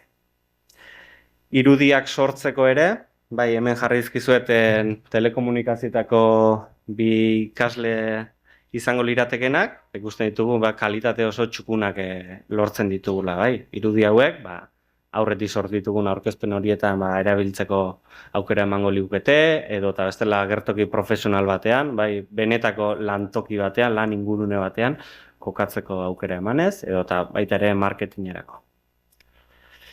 Bestetik baita ere, bideoak eta animazioak ere sor ditzakegu. Hor jarri dizuet bat jartzeagatik pauton, nahiko txukun dabilela euskaraz, eta bertan ere, bideo pilulak sortzeko aukera daukagu, edo eta LMS-etako ikastaroetako ongietorri bideoak ere grabatzeko aukera egongo litzateke, hor aukera ezberdinak. Bestetik nola ez, gero eta bideo gehiago sortzen ditugun honetan, garrantzitsua baita ere irisgarritasuna bermatzeko azpititulazioak jartzea, horretarako aditu daukagu, beren beregi euskaraz edukiak edo azpititulazioak sortzeko egokia dena, honen handikapa izango litzateke, hori, ordainpekoa dela, eta horrek emango liguke lan gehiago. Baita ere, aukera daukagu, ahotseko eduki batetik ere, testuak sortzera. Lehen aipatu ditugu, ikaslei, eduki mota ezberdinetako eskaintzeko bideo hortan, aukera ezin hobea izango litzatekena. Beraz, igotzen dugu audio artxibo bat, eta berak ematen digu testu moduko eduki bat. Eta nahiko txukun dabiltza, pixkat editatu behar izaten da, baina kalitate oso egokia, nire ustetan. Hemen ere berdina, baina alderantzizko bidea izango genuke, kasu honetan testu batetik, audioak ere bihurtzeko aukera eukiko genuke, TTS neuronala, hau ere Luiarren bitartez funtzionatzen duena, hau ere ordainpekoa. Orduan, hortik aurrera baita ere, garrantzitsu edukia moldatzea eta pertsonalizatzea, Hemen adibidez, jakin bain bitartez, hainbat baliabide ditugu, baina askotan baliabide horiek gure ikasleekin o ikasgelan txertatzeko luzeegiak, momentu batzutan konplexuegiak ere izan daitezke, edun zergaitik ez erabili adimen artifiziala, eduki horietan oinarrituta, gure ikasleentzako egokitutako, edukiak sortzeko, aukera bat izan daiteke, modu ulerterrezago eta erakargarriago batean, erabilia izateko. Bestetik ebaluazioa, ebaluazio prozesuan ere lagun gaitzake adimen artifizialak, baino kontuan izan ez degula sekula utzi behar, ebaluazioa eta kalifikazioa adimen artifizialaren esku. Horretarako gaude, irakasleok, lehen aipatu egun giza adimenarekin, azken erabakia izateko eta gainbegiratze hori nolabait gure gain egon behar du. Ezin dugu zuzenean nota bat bidali, adimen artifizialak zuzendutako zerbaitena. Guk egon behar dugu atzean, prozesu hori egokia dela bermatzeko. Aldi zertan erabili dezakegu, utxetik hasi beharrean, ebaluazio erramintak sortzerako, adibidez, sortzeko. Errubrika bat sortzeko, eman diezazkiok zeintzuk izan daitezken mailak, zeintzuk diren landu beharreko puntuak, eta hortik abiatuta, errubrikak sortzea, edo eta prozesu bateko checklist bat sortzeko eskatu diezaiokegu, edo eta hausnarketarako galdera irekiak, edo eta eduki bat bideo batean oinarritutako galdetegiak, multiple choice, edo eta egia gezurra bezalakoak, egin ditzake. Horrekin baita ere, LMS-etan, Moodle bezalakotan, ondoren, eduki bezala txertatu dezakegu, importatuta. Zentzu horretan, oso aukera bikainak eskaintzen dituzte. Bestetik, irakasleen bide laguntza moduan ere, erabili dezakegu adimen artifiziala, hainbat ataza, baliorik erazten ez duten hainbat ataza automatizatzeko. Horretarako, laguntzaile virtualak gero eta gehiago erabiltzen hasia garen horiek, adibidez egin dezakeguna da, datei buruzko informazioa, edota nola ebaluatuko den, bai, dokumentu bat txertatu dezakegu, eta gero bertatik, bai, ikasleek kontsultatu dezakete, bai, prompt batean idatzita, bertako informazioa soilik oinarri duen adimen artifizialarekin galderak eginez, nola, bai. Horre, bermatzen digu, guk emandako informaziotik soilik lortuko duela emandako erantzuna, laguntzaile virtualak. Horretaz gain baita ere, bi aukera ditugu, adimen artifizialarekin, ikasleekin, edo alde batera utzi eta ez existituko ez baliz bezala jokatu, edo eta aurre hartu, bai, eta ikaskuntza prozesuan ere txertatu gure ikasleak, bai, talentun profesionalak izango dira, lantokian ere, bai, beren lanetan ere aurkituko dute adimen artifiziala. Beraz, ze hobeago, irakasleok ere ikaskuntza prozesuan adimen artifiziala txertatzea, eta beraien gaitasun digitalak ere, honen bitartez lantzea. Betire, modu kritiko, seguru eta arduratsuan erabiliz. Bat, horrekin batera, teknologia bat gelditzeko etorri dena da, eta zergaitik ez irakatsi ikaslei horren gaineko erabilera egokia. Eta, zertarako erabili, ikasleen gaitasun digitalak, hainbat gaitasun digital ditugu, 21 gaitasun, beraz, horien tartean, bilaketak egiteko, ideia berriak lantzeko, edukia sortzeko, arazoak ebazteko, irakasleok erabili ditzakegon, helburu beretarako ere, adimen artifiziala erabilitzeko aukera izango denuke. Betire, ikaskuntza prozesuan, ondo antolatuta, diseinu egoki batekin, da ondo implementatuta. Eta bestetik egiletza. Adimen artifizialarekin sortutako egiletzarekin dagokionean, bi galdera nagusi sortzen zaizkigu, ezta? Batetik lan batean non hasten den pertsonak egindako zatia eta non adimen artifizialak egindakoa, eta bestetik nor den adimen artifizialen laguntzarekin egindako eduki horren benetako egilea. Horri erantzuteko, esan dezakegu gaur egun ez dagoela egiletzari buruzko adostasun argirik, parte hartzen duenean, ez gizartean da ez da juridikoki ere. Baina legez, adimen artifizialak ez du egile eskubiderik. Egiletzat kontsideratzen da, eduki horren sorreran, gainbegiratze horretan parte hartu duen pertsona. Baina aldi berean, gomendagarria da eduki hori adimen artifizialaren laguntzarekin sortua izan dela adieraztea. Eta horretarako, gaur egun badira domeinu publikoko lizentzia duten hainbat baimen, lizentziamendu espezifikoak, non honi esker adieraziko genuken eduki hori adimen artifiziala erabilitakoa den, edo soilik laguntzeko erabili den, edo guztiz adimen artifizialarekin sortua izan den. Eta, amaitzeko, nahiko nuke hemen agertzen dian aditza hauek errepasatu, adimen artifizialarekin sortu, hobetu, esperimentatu, moldatu, egindako edukiak partekatu, euskerazko edukiak murritzak dianez, jakin hemen daukagu, zerbait txukuna sortzen baldin badugu, denon eskura jartzeko, baina betire arriskuak minimizatuz eta arduraz erabiliz. Mila esker da noi.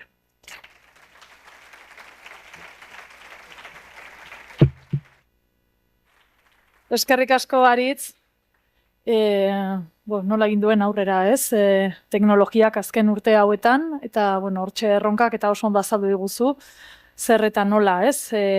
Erabili behar diren, edo erabili behar ditugun baliabide horiek.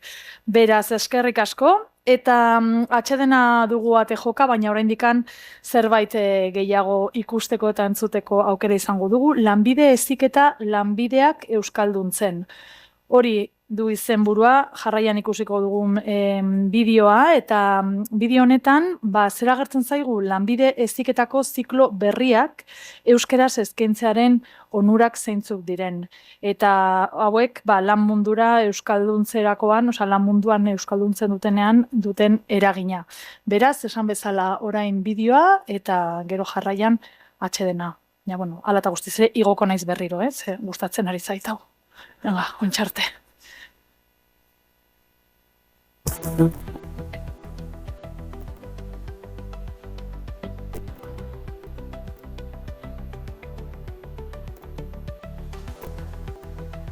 Hortz batazien zikloa, 2023-2024 ikasturtean jarri zen lehen aldiz, Euskal Autonomia Erkidegoan, hemen Francisco de Vitorian, bakarrik, Araban.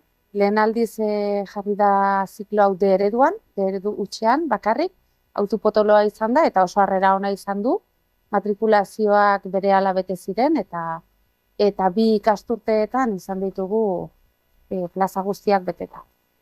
Ikasketak orain arte euskaraz egin dituz, eta nire bizitza guztiaz euskaraz eman dut. Ontologia mundu hontan euskarari leku bat itia eta laguntzia be bai hortan parte hartzen niretzako berezia da. Eta posa sortzen mozta. D ereduan ikastearen onurako bat, erreztasuna ematen dizu beste ziklo bat euskaraz ikasteaz, azkenean bizitza oso euskaraz ikasi duzu, eta gainera bezeroei haien ama hizkuntzan hitz egiteko gaitasuna ematen dizu. 23-24 ikasturtean eskaini zen lehenengo aldiz, EAE osoan, Gipuzkoan Elgoibarren, Bizkaian Barakaldon eta Gasteizen, Araban Gasteizen, eta B ereduan besterik eskaini zen, beraz. Ni komunikazio bitartekotza ikastea erabaki nuen, nik lehen hezkuntzako magisteritza ikasi nuen, eta lanean ibili nintzen, baina ikasketekin jarraitzen nahi nuen. Eta lagun batek batean gradua aipatu zuen, eta kuriositatea piztu zitzaidan eta apuntatu nintzen. Naiz eta 2 ereduak eduki, D eredua hautatuko nuen. Azkenean hori, D eredura ohituta nago, eta gainera nire familia eta lagun asko ez dakite euskaraz edo euskara badakite ez dute erabiltzen. Orduan ikasketak beti izan dira euskara erabiltzeko aukera.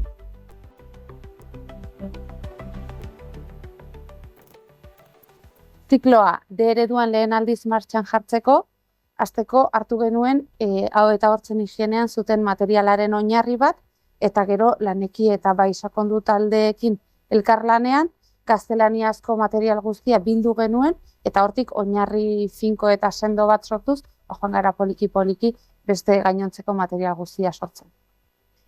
Gure zailtasunak izan genituen lehenengo urtean, materialik ez zegolako, manualak bai genituen erderaz, baina ez zegoen materialik eta zailtasuna areagotzen zuen figura profesionala ez dela existitzen hemen, orduan erreferenterik ez zegoen. Kontaktatu genuen Lleidako Ronda Institutoko irakasle taldearekin, eta beraiek eman zizkiguten zeuzkaten materialak, erronkak, landuak, eta danak katalanez, eta orduan guk egin genuena izan zen katalanatik euskarara itzuli, eta horrela izan genuen oinarrizko material bat behintzat hasi ahal izateko. Ikasturte hortan jaso genituen lanekik itzulitako materialak, eta horrek bai erreztu egin zuen materialen sorreraren, materialak sortzen jarraitzea.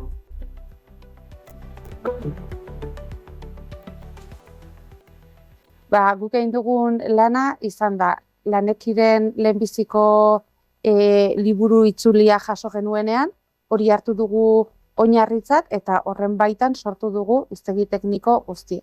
Aurretik hiztegi teknikoa ez zen existitzen, dena gaztelania zegoen, orduan behin sortuta hortik abiatu gara osatzeko.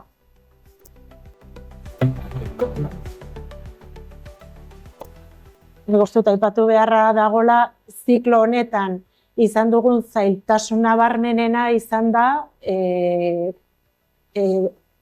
bi irakasle espezialista behar direla ziklo honetan, biak euskaldunak eta zein hizkuntzako maila oso altuarekin. Eta hor izan ditugu zailtasunak irakasleak bilatzeko, baino egia da baita ere, gero zikloa D ereduan ematea bermatzen dela, eta zein hizkuntza eta euskara lotzen ari garela, eta hor oinarri bat sortzen edo lantzen ari garela.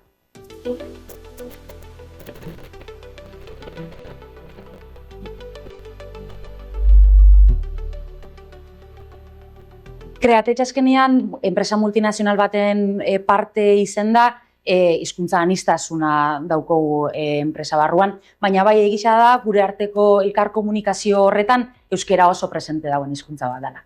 guk eskaintzen dugu, gure bezero danei eskaintzen dotziegu aukerak eurak gure daugien hizkuntza erabiltzeko eta hizkuntza horretan komunikazio osoa euki deixen. Eurak erabakitzen badaue, hemen inguruko dentista edo laborategiek erabakitzen badaue euskeraz nahi dauela, guk zerbitzu hori euskeraz emun deike arazoa. Euskaran presentzia momentu honetan hortz protesikoen munduan ez da hain handixa. Egisa da hitz teknikoak erabiltzeko orduan bai gaztelerara edo bai ingelerara jo behar dugula, baina momentu honetan euskerazko ikasketa batzuk ina alizatiak handituko dauela presentzia hau, seguru nago horretaz. Ziklo hau euskeraz eskaintzearen onura nagusia da, frogatu dela azkenean, ez dela bakarrik hezkuntza edo kulturarako hizkuntza bat euskara, baizik eta teknologia eta lanerako ere balio duela eta sortu dugula arlo hortan lan egiteko hiztegi eta baliabide bat. Lan munduan egingo duena da, hemendik aurrera aterako diren belaunaldi guztiak euskaraz formatuak izango direla, orduan aukera izango dutela ere beraien lanean bai euskara normalean eta bai hiztegi teknikoarekin erabiltzeko. Bezeroekin eta euskararen normalizaziorako azkenean beste ate bat irekitzeko. Bai, orain kreatetzen lankide bezala hartu didate, duala amaitu ondoren, eta hori, azkenean hemen euskaraz eta euskaraz jakitea errestasuna eman dit enpresan integratzeko. Nik ereduan ikastian, lan mundu ere eskatuko nioke euskeraz dakitenak, bebai, beraiek parte hartzia gu ikasleak, bebai, erakuste beraiei euskerako hitzak eta hitz teknikoak irakasten eta beraiek bai ikastea eta pixka bat munduan zabaltzea hori hizkuntza hori. Odontologia mundu hontan euskarari leku bat itia eta laguntzia bebai hortan parte hartzen niretzako berezia da. Eta posa sortzen da.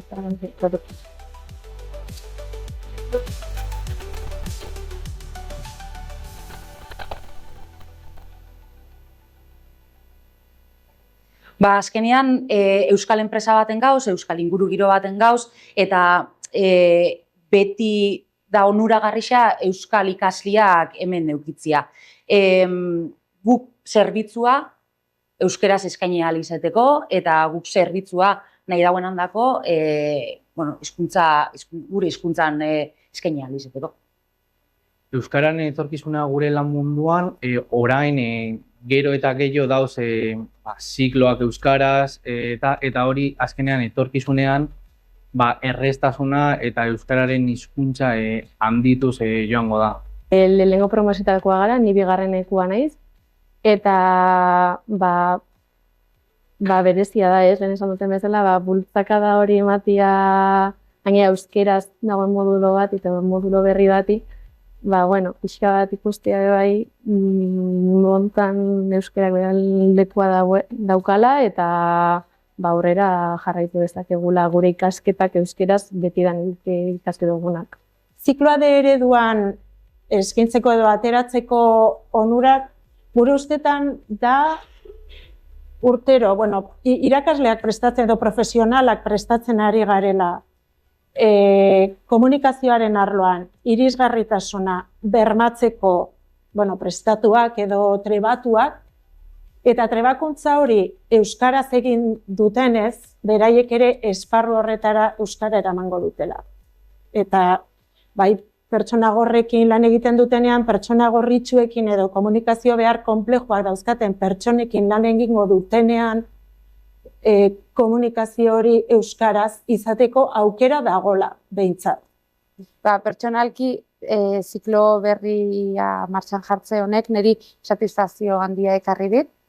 Azkenean nik izan ez nuen aukera ematen ari naizelako belaunaldi berriei, eta bermatu zaielako belaunaldi berri hauei ereduan ikasten jarraitzeko, eta bide bat zabaltzen ari garelako, hemendik aurrera euskaraz bizi, ikasi, lan eta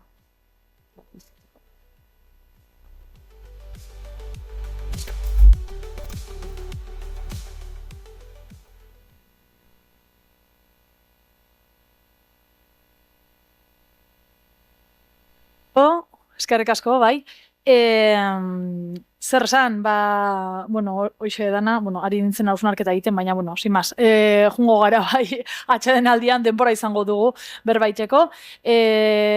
Aprobetxatuko gogorazteko ziurtagiria behar baduzue, hementxe bertan, aretoko irteera honetan eskuragarri daudela, bestetik komunak hemen behan daude, eta ze gehiago, mokadutxoa, kafea eta hartzeko tartea izango dugula 11etan, hemen ondoan daukagun gela horretan, baina 11ak bitartean daukagun zorre tartetxo bat, hori, ziurtagiria hartzeko, haize pixkat hartzeko edo, komunera juteko, bakoitzak behar duenerako, tartea daukagula, eta 11:30 berriro hemen puntual, ekingo diogu bigarren tarteari, bai? Mila esker guzti hemen egoteagatik gaur.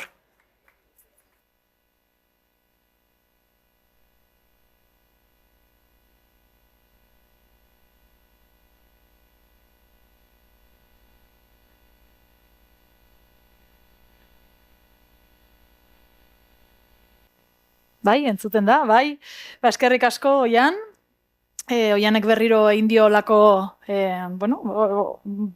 energiarekin, bigarren zati honi.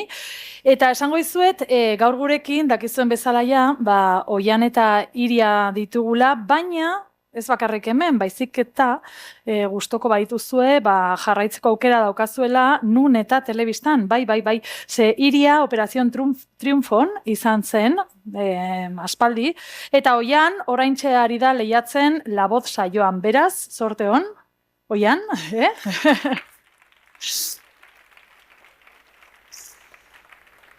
Ez dakit nola doan, igual, bozkaketaz doa, igual... Azaroak 28 bozkatu behar da, venga, hor, transversalitatea, hemen denetarik hitz egiten dugu. Oso ondo. Aurrera egingo dugu, izkelan jardunaldiaren bigarren zati honetan, eta komunikazio irisgarriari buruz arituko gara, komunikazioan irisgarritasuna bermatzeko gakoak, aipatuko dizkigute ondorengo izlariek, eta bereiek formal ja, esegita daude hemen, bai. Bani bebaia leku hartuko dute. Ongi etorriak, hiruroi. Kizkitza Belasko daukagu bera, Arabako Gorrak elkarteko lehendakaria. Nerea Zelaia, komunikazio bitartekotza goi mailako zikloko irakaslea, eta ziklo bereko ikaslea den Nerea Unzueta. Bai? Hirurak hemen gaur gurekin, eskerrik asko benetan. Eta Nerea, zurekin hasiko gara, Nerea ikaslea, mikroa, eta nun daukagu mikroa. Bale. Igual, Oianena edo Iriarena hartuzkero, igual kantan ateatzen da. Baina, ondo. Oso ondo. Bale, Nerea, zurekin, zu ziklo honetan ari zara ikasten, esan dugun komunikazio bitartekotza goi mailako ziklo honetan, eta galdera orokor bat eingo izut, Aber, nola ateratzen zaren hortik? Baina, zer da komunikazioa? Entzuten zait. Komunikazioa guztiok daukagun gaitasuna bat da, eta adibidez gu informazioa partekatzeko erabiltzen dugu, gure ingurunearekin harremanatzeko erabiltzen dugu ideiak, pentsamenduak, eta gure bizitzan adibidez ahozko hizkuntza erabiltzen dugu asko, eta baita ere idatzizko sistema ikusten dugu denbora guztian, baina gaur adibidez hizkuntza bat ikusten dugula baita ere, eta pertsona behar konplexuak dituzten pertsonak, adibidez Down sindroma dituzten pertsonak, autismoa dituzten pertsonak, edo iktus bat jaso duten pertsonak, komunikazio sistema asko daude beraien komunikazioa bermatzeko, adibidez piktogramak, idurizko sistemak, makatoria, biliza, eta bar erabiltzen dituzte. Gu komunikazio bitartekariak sistema hauek erabiltzen ditugu komunikazioa bermatzeko, informazioa irisgarria bihurtzeko eta sistemak ezartzeko.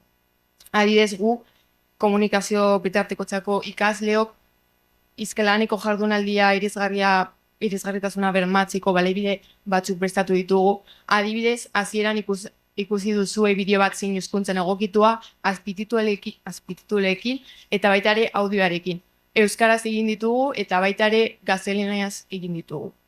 Baita ere, kanpoan ikusi ahal duzue piktogramak, adibidez, oratean kanpoan dago areto nagusiako piktograma bat espazioa adierazteko, baita ere daude geziak kanpoan, komunan piktograman baita ere, eta gainera egitaragua egokitu dugu piktogramekin, baita ere tipografia, letraren tipografia eta baita kontrastea eta espazioaren kokapena esaldiena egokitu ditugu irisgarria bihurtzeko.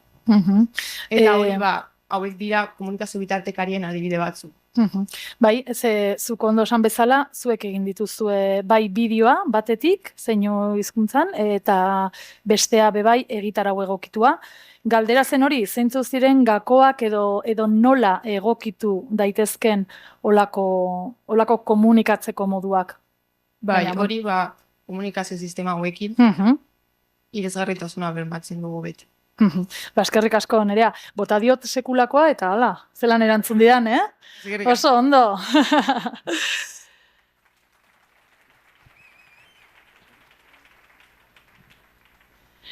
Kizkitza, eskerrik asko gaur hemen gurekin izateagatik, zu zara Arabako Gorrak elkarteko lehendakaria, eta zuretzat ez dakit galdera sakona, baina bai zuzena ingo izut, bai?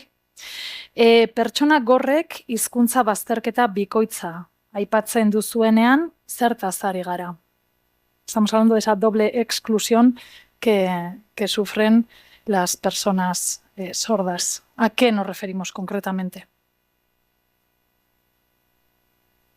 Bueno, la primera pregunta es, ¿sabéis lengua de signos?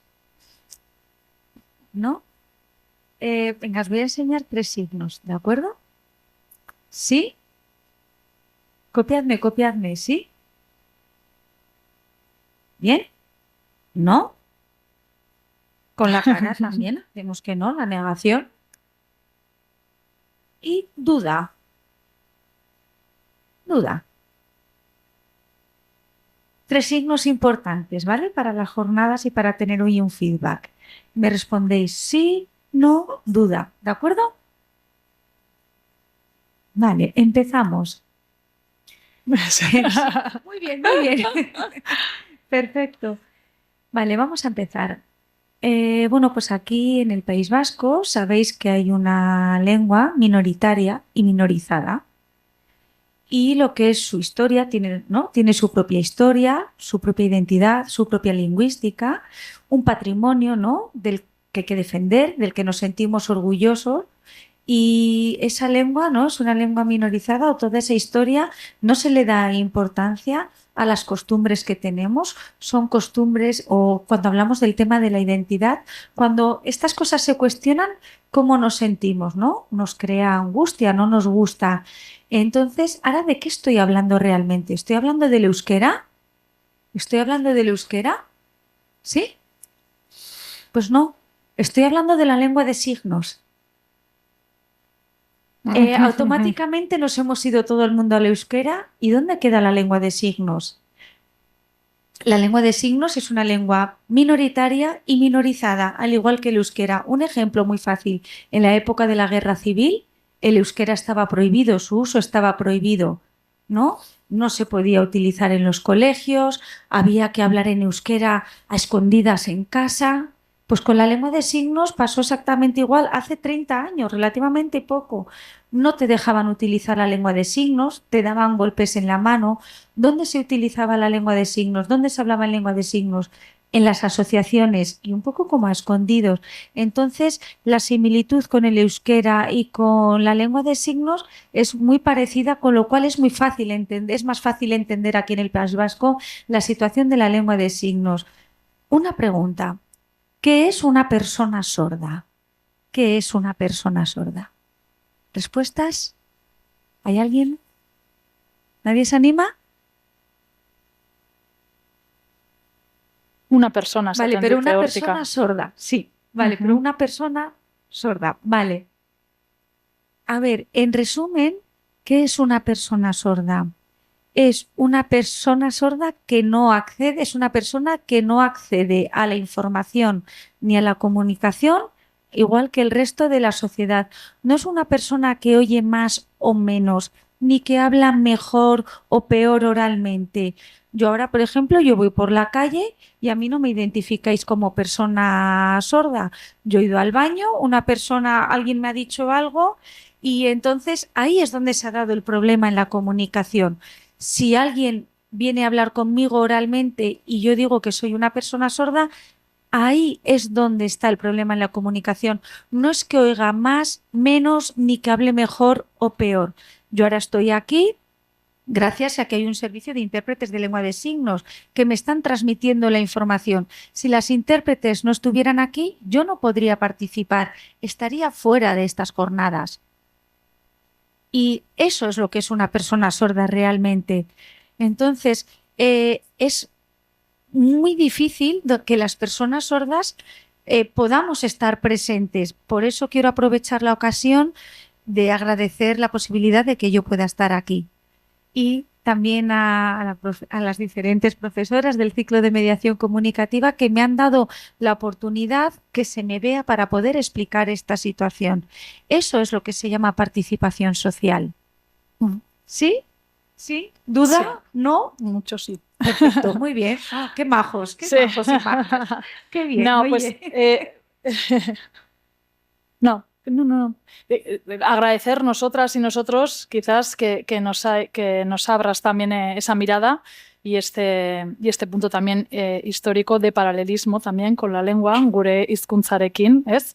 Zenolako parekotasun hori daukan zuen hizkuntzak bebai, guztiona ere badena eta elkar ezagutzeko eta komunikatzeko beharrezkoa, beraz eskerrik asko zuri Ikizkitza gaur eman diguzun lekzio horrengatik, hori aldez aurretikan, eta jarraitu moztu dizuala usteet. Txaloak. Vale, ahora, otra pregunta centrada un poco en el ámbito educativo, ¿no? Sabemos lo que es la educación, que no solo en el colegio, también en casa, ¿no? Recibimos educación en el ámbito escolar, en la calle, en la vida diaria. Recibimos constantemente información. ¿Sí? Imaginaos vuestra mochila, vosotros tenéis una mochila donde toda la información que estáis oyendo constantemente, todos esos conocimientos, los metéis en la mochila. Es una mochila que pesa mucho, ¿no? Con muchos conocimientos. No es mi caso, porque yo no recibo auditivamente esa información. Sí la recibo de forma visual. Si ahora aquí alguien hablara, esa información yo no lo recibo. Por ejemplo, yo aquí tengo X palabras que irían a mi mochila de información, pero esa mochila es menor que vuestra mochila porque es la información que yo recibo visualmente. Sin embargo, las personas sordas evidentemente sí pueden aprender idiomas, pero necesitan que ese aprendizaje sea adaptado visualmente. Entonces, vuestra mochila pesa mucho, vuestra mochila de conocimientos pesa mucho, la de las personas sordas pesa menos. Otro dato importante, la comunidad de personas sordas, el 90% proviene de familias oyentes, es decir, en su casa los padres no se comunican en igualdad de condiciones con su hijo o su hija sorda. Los niños, esa mochila dentro de la casa, dentro de su hogar, también pesa menos que el resto de niños. Otro detalle, imaginaos una persona, en fin, cualquier padre, ¿no? Cualquier padre, una madre que tiene un hijo oyente y le dicen a ese niño que se le prohíbe aprender euskera. ¿Cómo os sentiríais? Os daría rabia, ¿no? Que se le prohibiera a ese niño, a esa niña aprender euskera, ¿no? Los niños tienen el derecho lingüístico de poder aprender euskera, ¿sí o no? ¿No? ¿Os enfadaríais si se diera esta prohibición o si se les quitara este derecho? Porque se les está privando de este derecho. Vale, ahora imaginaos, padres oyentes con un hijo o una hija sorda, que se le prohíbe aprender lengua de signos. ¿Cómo sentiríais? Bueno, oye, es decisión de la familia. Bueno, nosotros ahí no podemos hacer nada. ¿Dónde queda el derecho lingüístico de ese niño o de esa niña? ¿El euskera sí? ¿La lengua de signos no? ¿Cuál es la diferencia? ¿Dónde se establece esa diferencia? En el estatus que se da a la lengua. La lengua de signos tiene un valor, tiene un estatus. En el País Vasco está reconocido y protegido lo que es el euskera. La lengua de signos también está reconocida por ley, pero a nivel social no está aceptada. Significa que la sociedad considera que es una lengua, bueno, de segundo nivel. ¿Para qué? Si al final lo que es importante es hablar oralmente. Esa es la primera discriminación lingüística que sufrimos las personas sordas. Lengua de signos, fuera. Con respecto al euskera, ¿cómo lo hacemos? Si desde pequeños no tenemos todos los estímulos auditivos, ¿cómo aprendemos? Por ejemplo, yo de pequeña, yo estaba exenta de la asignatura de euskera. Ahora yo no sé euskera. Tengo aquí una intérprete que me está interpretando en castellano. Por un poco hacer la similitud, pero yo no sé euskera. Yo no tengo opción a entrar en un proceso de oposiciones. O, por ejemplo, en el ciclo de mediación comunicativa, a mí me gustaría poder apuntarme para poder trabajar en la asociación. Y no es accesible este curso, no puedo apuntarme a este ciclo formativo. Porque es en euskera, con lo cual ya estoy aislada. La lengua de signos, tenemos, ¿no?, que no se utiliza la lengua de signos y estoy fuera también del ámbito del euskera. Y me podría, digamos, alargar mucho más. Estoy dando detalles en general porque no es fácil explicar esta situación. ¿Va bien? Bai. ¿Sí? ¿Va bien? ¿Sí? ¿Vamos? Bai. Perfecto. Bai, urrengo galdera horrekin lotura dauka, bai. Aipatzen ibili gara nola ikasi hizkuntza bat, bai.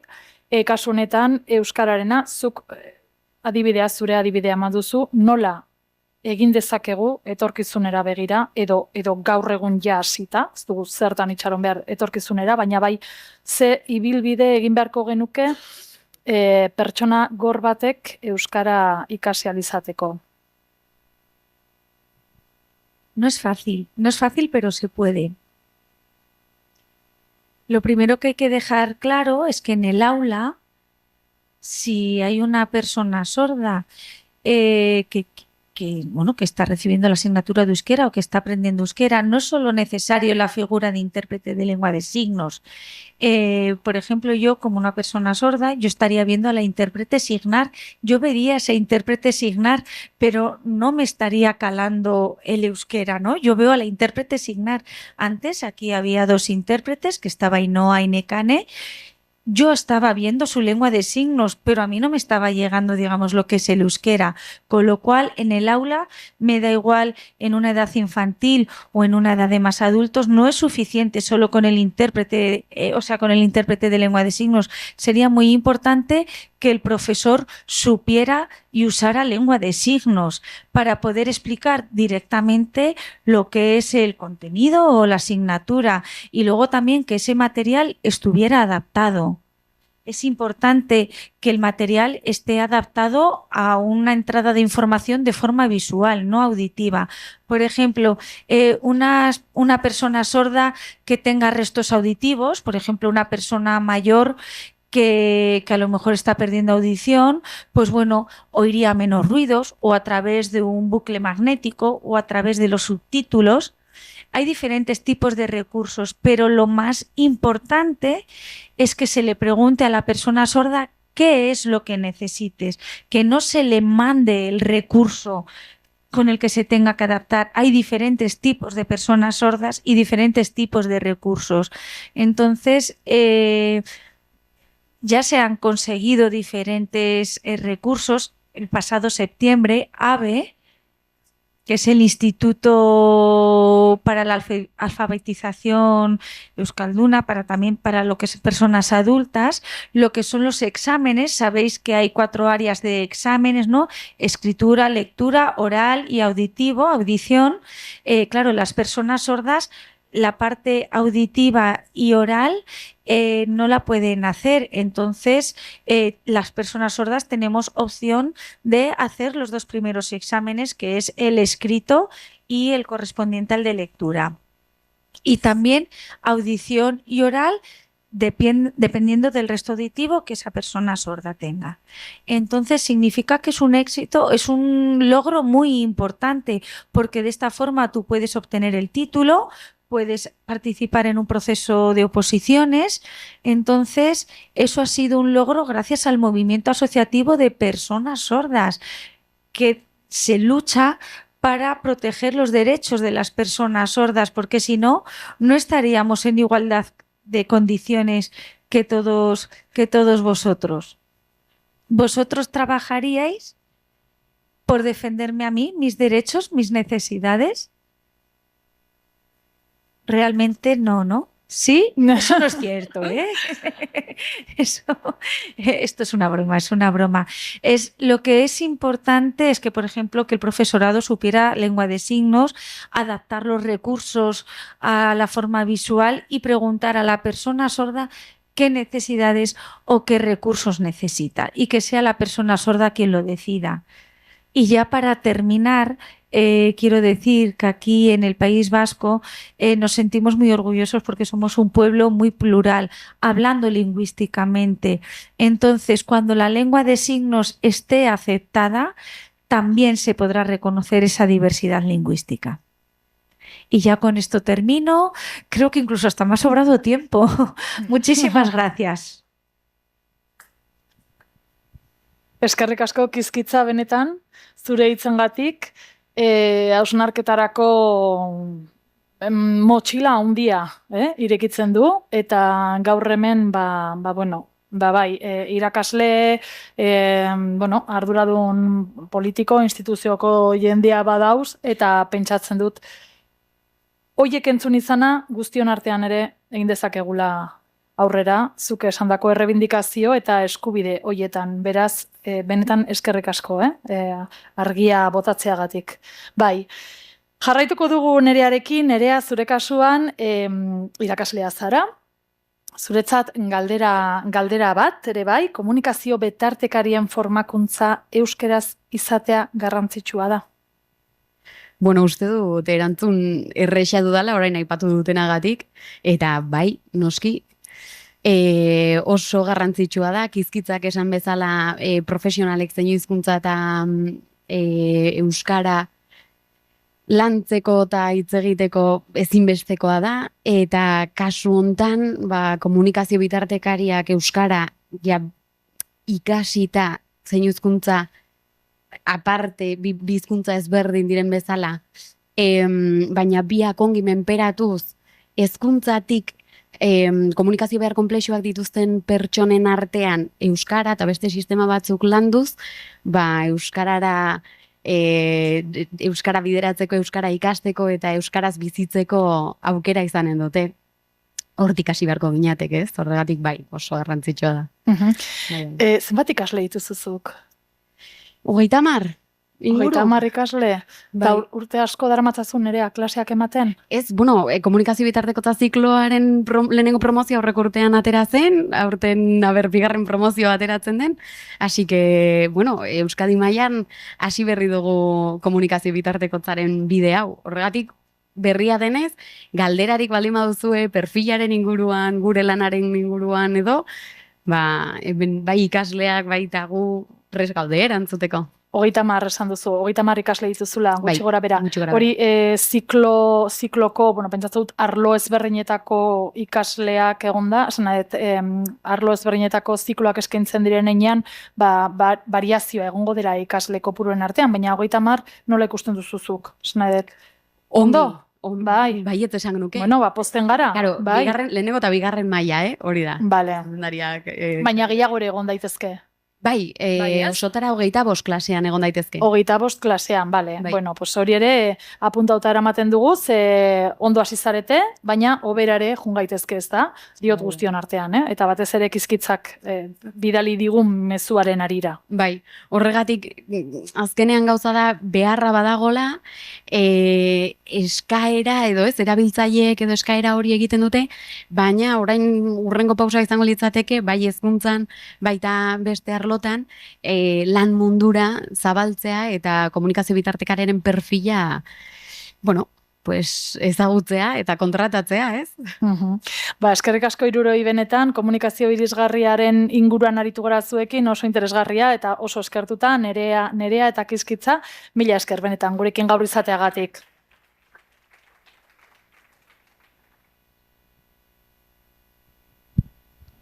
Eta bagoaz orain, beste kontu batekin, Euskararen aldeko motivazio atalera. Horretara ingo dugu jauzi, 2024-2025 ikasturtean, Arabako Foru Aldundiak lagunduta, Arabako lanbide heziketarako ikastetxeetan Euskararen aldeko motivazio saioak eman ziren.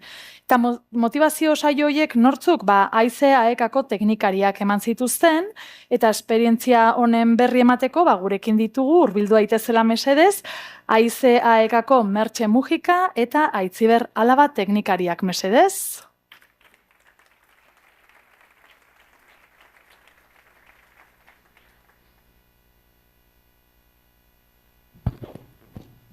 Bueno, eguardion, erogunon, nahi duzu moduen hartu. Bueno, Aitziber izena be aipatu dute, aipatu duzu, eskerrik asko, Aitziber eta Aitziber hortze daude jarrita, beraz, hitzaldia, bueno, nik emango dut honen berri, baina jakin ezazue nire lankideak hor daudela, trabatzen manaz, eroso zer eskapatzen bazait, ero ahaztu bazait, beraiek lagunduko didate. Bueno, a ber, lehenengo eta behin, eskerrik asko lanekiri, konbidatzeagatik eta ona etorri eta zuen aurrean gure esperientziaren berri emateko. Guretzat olako jardunaldiak oso garrantzitsua dira, alde batetik gure lana hobetzeari begira, eta baita ere gauzak ikasteko eta hausnartzeko. Eta esan behar dizuet, aurreko hitzaldia benetan neri zer pentsatu eta zer hausnartu eman didala. Eta horrekin gurera seguro zerbait ekarriko dugula. Beraz, eskerrik asko antolatzaileei, programa honegatik, eta eskerrik asko baita ere zuei, hortze aurrean zobetelako, eta ordu erditxo ero, 20 minutu ero, gu kontatzen dugunari, eta ero jarriko duzuelako. A ber, ingo dut aurrera, a ber ondo egiten dudan, bai, bueno, haize AEKA gara gu, AEKA oso zaguna da, bi gauzagatik. Alde batetik, euskara klaseak ematen ditugulako, eta bestetik, bi urtean behin Euskal Herri osoa dantzan jartzen dugulako korrikarekin. Eta bai, oso zaguna gara horregatik, oso pozik gaude horrekin, baina AEKA hori baino gehiago ere bada. AEKA Euskararen normalizazioan diardu, eta gure gainera eremu guztietan aritzen gara, eta AEKaren sedea da, Euskal Herriko biztanle guztiaz euskaraz eroso bizitzea. Eta esan dut, kontxo, estopentzetan baiestapen hori egin aldogun eguneko gunean aurreko hitzartzea entzun eta gero. Gauzatzuk egiten ari gara horren inguruan, baina konturatu naiz horrendik ere lan luzea daukagula. Beraz, berriro begiak zabaltzearren eta daukagun kezka horri erantzuteko, grina ero badaukago. Orduan, gure helburua bada biztanle guztiak eroso bizitzera, hainbat gauza ditugu gure katalogan. Euskara ikastaroa, mintza pratika, berbalagun, hizkuntza aholkularitza, aizu aldizkaria, hemen dokat, buelta emango diot zuen danok ikusteko. Itzulpenak eta zuzenketak ere egiten ditugu, zerbitzu didatikoak, eta lehen esan dudan korrika. Orduan jente asko pentsatzen du AEKA hori garela, euskaltegiak, euskaltegi hortze Euskal Herri osoan, eta gero korrika. Baina askoz gehiago ere bagaude. Bagara. Eta Eta, bueno, bata da hizkuntza aholkularitza. Eta gaurko gure aurkezpenaren muina hemen dator. Eta esan behar dut, nik igual nire buru ez dut orkestu esan dut ezera, gu hirurok, Aitziber eta ni Mertze, ari garela batez ere lanean hizkuntza aholkularitzan. Eta hizkuntza aholkularitzan zertan ari garen? Euskara txertatzen aldegintzen gara enpresa, administrazio, zein erakundetako sistema eragilean. Apur bat gogoratuz, hemen Gasteizen, Maialen Lujanbiok korrika bukatu zenean, Maialen Lujanbiok esan zuen, hemen egin behar duguna da, sistema eragilean klika egin, eta euskara hortze zertatu behar da, sistema eragilean. Eta hemen ekarri ditut, saio hauen nundik etorri ziren, nundik datozen. Eta da, batez ere ez, EAen ditugun sustapen proiektu batzuk, karra ditut hemen, Lanabes eta Araban, Euskara Lukuak Araban, Eskueran Bizkaian, Landua ere Bizkaian, Euskara eta Errotik eta Bizkaian, Lanin Gipuzkoan, eta hoietan egiten duguna da, atzera egiteko. Egiten duguna da, enpresetan, beste elkarteetan, eta saiatu euskararen erabilera bultzatzea. Eta, klaro, holako proiektuetan sartuta daude ere, Lanbide Heziketako eskolak hemen ikusi ditute batzuk. Eta hausnarketa bat egin genuen sasoi horretan. Ikasleak D-ereduan, Lanbide Heziketan D-ereduan ikasten dute, hemen ikusi dugu gainera datuak gero eta gehiago. Lanbide Heziketak baita ere prestigioa gero eta handiagoa dauka.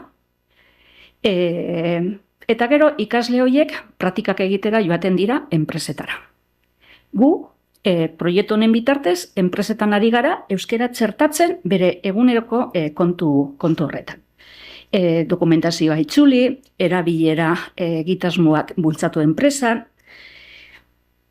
eta ikasleak esaten genuen, eta ikasleak non geratzen dira? Zentrala direnean, ikasten ari dira euskaraz, eta gero praktikak egiten doaz enpresa batera, eta enpresa horretan topo egiten dute realitate batekin igual, ikasketa guztiak euskaraz egiten dituzte, eta gero enpresetan, erdara da nagusi. Baina era berean, proiektu honen bitartez, hainbat enpresetan hasten gara euskara ezartzen. Orduen, hortik abiatuta, esaten genuen, guazen ikasleak ere erdigunera ekartzera, eta guazen beraiekin hausnartzera ze leku daukan hizkuntzak, hizkuntzak orokorrean, eta euskarak gero salto egiten dutenean lan mundura, praktikak egiten joaten direnean. Horti dator hasiera hau. Nondi datozen tailer hauek ero dena alakoak. Hausnarketa baten ondorioz, enpresa eta ikastetxeek eta hoiekin egonda, eta hortik etorri da. Gauza gehiago ere egiten ditugu, enpresekin eta inkluso Lanbide Heziketa ikastetxe batzuekin, programa propioak ere lantzen ari gara, zaintzarekin lotuta daudenak eta bar. Baina, ni oin kontatuko dizudena da, zer egiten dugun horietan. Izena, euskararen balio erantzia, 2 orduko saioak izaten dira, eta batez ere Araban eman ditugu, lehen esan da moduen hemen, Arabako Foru Aldundia eta Lanekidei esker, baina Bizkaian ere ematen ditugu. Hemen 4 jarri ditugu, ez dakit 4 ero 6 diren, batez ere Bizkaian Durangaldean eta Arratiako Zuleibar ikastetxean ematen ditugu, eta Gipuzkoan ere Elgoibarren eta Oarsoaldean eta ematen ditugu. Orduen, kokatuta hortze dago, nundi datorren hausnarketa baten ondorioz, eta ikaslea erdigunera ekarrita, eta ikaslea bera, saiatzea 2 ordutan euskararen betaurrekoa jarri, eta berak zer egin dezaken, zer aportatu dezaken, eta gainera euskaraz dakien momentutik, zer aportatu, eta gainera onura besterik ez dituela jasoko. Hau da, gu ez gara joeten esaten, venga, hala, badakizu euskeraz, eta euskeraz egin behar duzue, gure hizkuntza da, eta hori dana. Ez, guk ematen diogu pista batzuk, hausnarketarako hainbat punto, eta 2 ordutan mirariak ezin dira egin, baina lortzen ditugu gauza txukun eta polit batzuk. Bueno. Motivazio saioen helburu hauek, helburuak zeintzu dira. Bueno, helburuak 4 jarrita daude, beti ere kontuan hartu, 2 orduko saioak direla, 2 orduko esku hartzea direla, enpresen hizkuntzekiko jarrerak eta portaera landu. Batzutan beraientzat, hainbat kontu, zientzia fikzion dira, ez dira ere pentsetan jarri hizkuntza ze garrantzia daukan enpresa baten, eta azken finean denbora guztian komunikatzen ari gara, makina baten aurrean egon, ero ez egon, komunikazioa da hor denbora guztian, eta hizkuntzak, eta enpresetan gainera hizkuntzen kontuak indarra hartzen ari dira, eta eleanitza dira enpresa asko. Eraldaketa sustatu, ikasleek eurek, beraien esku dagoen kontuarekin, eraldaketa sustatu, portaera berriak sortzera joeten gara, pista batzuk horretarako, eta egiten duguna da baita ere, hizkuntza lidergoa indartu. A ber, txabalas, zuek ondo prestatuta zaudeten belaunaldi bazarete. Hizkuntza, euskera, gaztelania, eta beste bat seguramente ere badakizue, kontrolatzen duzue, aprobetxatu hizkuntza lidergo hori indartu eta gainera, kasu honetan, euskerarekin ja sartzen gara, eta daukazue aukerak besterik ez. Eta hori, sarritan, ez dira konstiente horretaz, kasketak egin dituzte euskaraz, jarraitzen dute, baina gero, eta gehiago ikusten dugu, beraiekin berba egindata, pentsatzen dute lana egitera doazenean, salto hori egiten dutenean, erderaz izan behar da, eta sarritan gainera, topo egiten dute realitate horrekin. Enpresa batera joan, hizkuntze irizpidea, ez dago hizkuntze irizpiderik, euren artean ez eta euskaldunak izan, danak erderaz egiten dute, ez dakiz eta bekin hor. Eta inflexio momento batean ere bagaude, enpresa askotan jende berria sartzen ari da, jubilazioak ere hor daude, jente berria sartzen da momentua, eta beraiek dituzten hizkuntza ezagutzekin, lidergoa hartzeko moduan egon badaude. Bai? Bale. Igual oso erin kongonaz, ez dakit. Galderarik ero badokazu, zuen moztu, eta ni aztena berba egiten, eta hori, lehen esan dudan moduen. Proiektuak, egitasmoak 3 ardatzetan dago, 3 ardatz ditu, hizkuntzen kudeareketan garrantzia urretzaraztea, euskararen balioa nabarmentzea, hori izaten dizuet, nabarmendu behar da. Gezurra badirudi ere, sarritan, ez dira horretaz konstiente, eta azkenengo urtean gainera ikusten ari garela, dauden diskurtso batzuk ere barneratzen ari direla. Guri pasatu zaigu, joen, eta kezi imposizio, eta horri buelta emateko saiatzen gara olako kontuekin.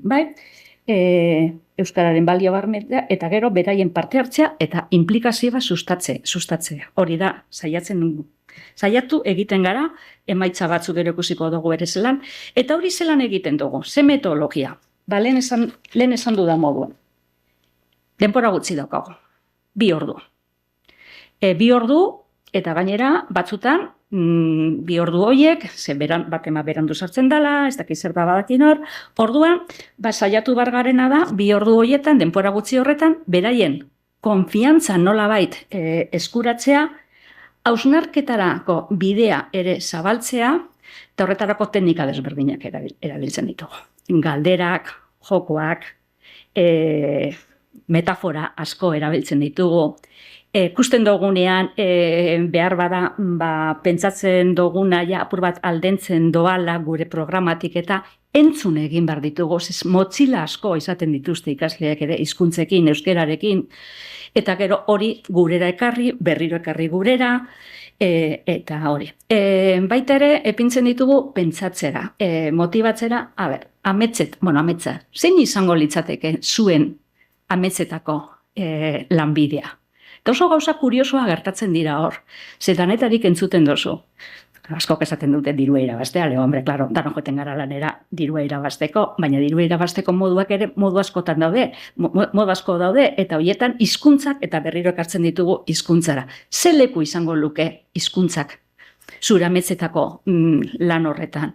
Ez dakit, pasatu zaigu, ez dakit, Gamarrako ostalaritza eskolan, ez? Nire ametsetako zera izango litzateke gozotegi polit bat nire modura, telebistan ikusten diren horietakoak, da inozu, oso ondo.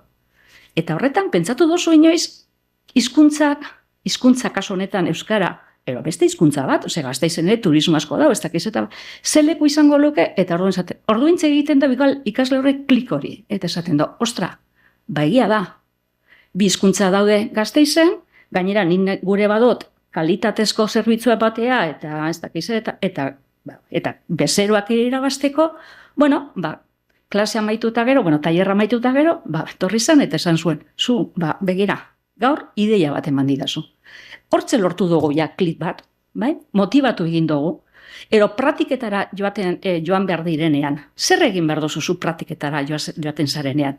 Euskaraldia pasatu berri honetan. Hainbat lanbide heziketako ikastetxeekin eta egin duguna da, praktiketara joan baino lehen, eraman bizi belarri prestxapa, eta zu sartzen zarenean bintzet, basoaz erakusten, eta hor zer erakusten duzu, proaktiboa zarela hizkuntzarekin, eta gainera, enpresa horretan, seguramente gure proiektu batean badaude, ero ez, behintzet badaki ikasle horrekin euskeraz egin alduela. Gehienetan hemen geroian guk belotzen dugu gure enpresekin, enpresa horretan euskaraz egiteko aukera izango dute instrukture euskalduna, eta hori da noi. Da apur bat, ekosistema guztion artean osatzen joaten gara. Motivazio saioak horrela egite ditugu, 2 ordukoak, galderak, jokoak, pentsatu, parte hartu, sustatu egiten dugu. Sarritan oso ohituta daude, badatorla dela euskera, eta, zer kontatuko didan.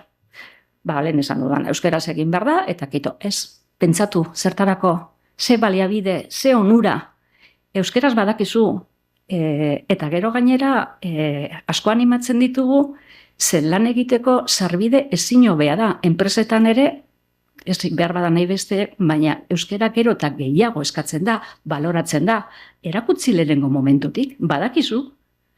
Sarritan gainera izaten dute buruan, klaro, nik gero, karrera maituta gero, joango naz inglesa ikasten, oso ondo, zenbat eta hizkuntza gehiago jakin oso ondo. Baina, aprobetsatu dakizuna eta atea zabalduko dotzuna behar bada, Basaiatzen gara hori, modu divertigarri ez holan jokatze, ez daina da. Behintzet, emozioekin eta asko jokatzen dugu, eta baina beraiek pentsatzea eta hausnartzea, eta 2 ordu hori pasau eta gero, gero hobetzekoetan pare bat kontu, komentatuko ditugu. Denpori igual aukera. Ui, madre mia. La naranja, 4 minutu. Adibide batzuk eta aurrera egingo dut ez da, zera, panik izen. Elkarri ditugu adibide batzuk eta, baina, hau ja gure badozue gero pasatu, horre ikusiko dituzue egindako eta ikasle beraie kontatutako kontuak. Ingot aurrera? Ez dakit, Ekusiko dozu. Ondorioak, guk asko erabiltzen dugu Galeanoren esaldi hauek, jente txiki asko, leku txikietan, gauza txikiak eginez munduan da dezake. Eta hori da, tailerra hauekin lortzea gure duguna. Bakoitzak beretik eta hausnartuta, pauso txikitxo bat emon, eta behintzet, eta lehen esan dudana, lortzen dugu. Lortzen dugu, eta enazaziko gehiago. Hobetzekoak, importante. Claro, dana ez da de color de rosa eta holakoak. Hobetzeko asko ditu. Bata, kopuruak. Sarritan topo egiten dugu, holako klase magistral bat, 50 ikasle, 100 ikasle, eta gu, antxe. Hola!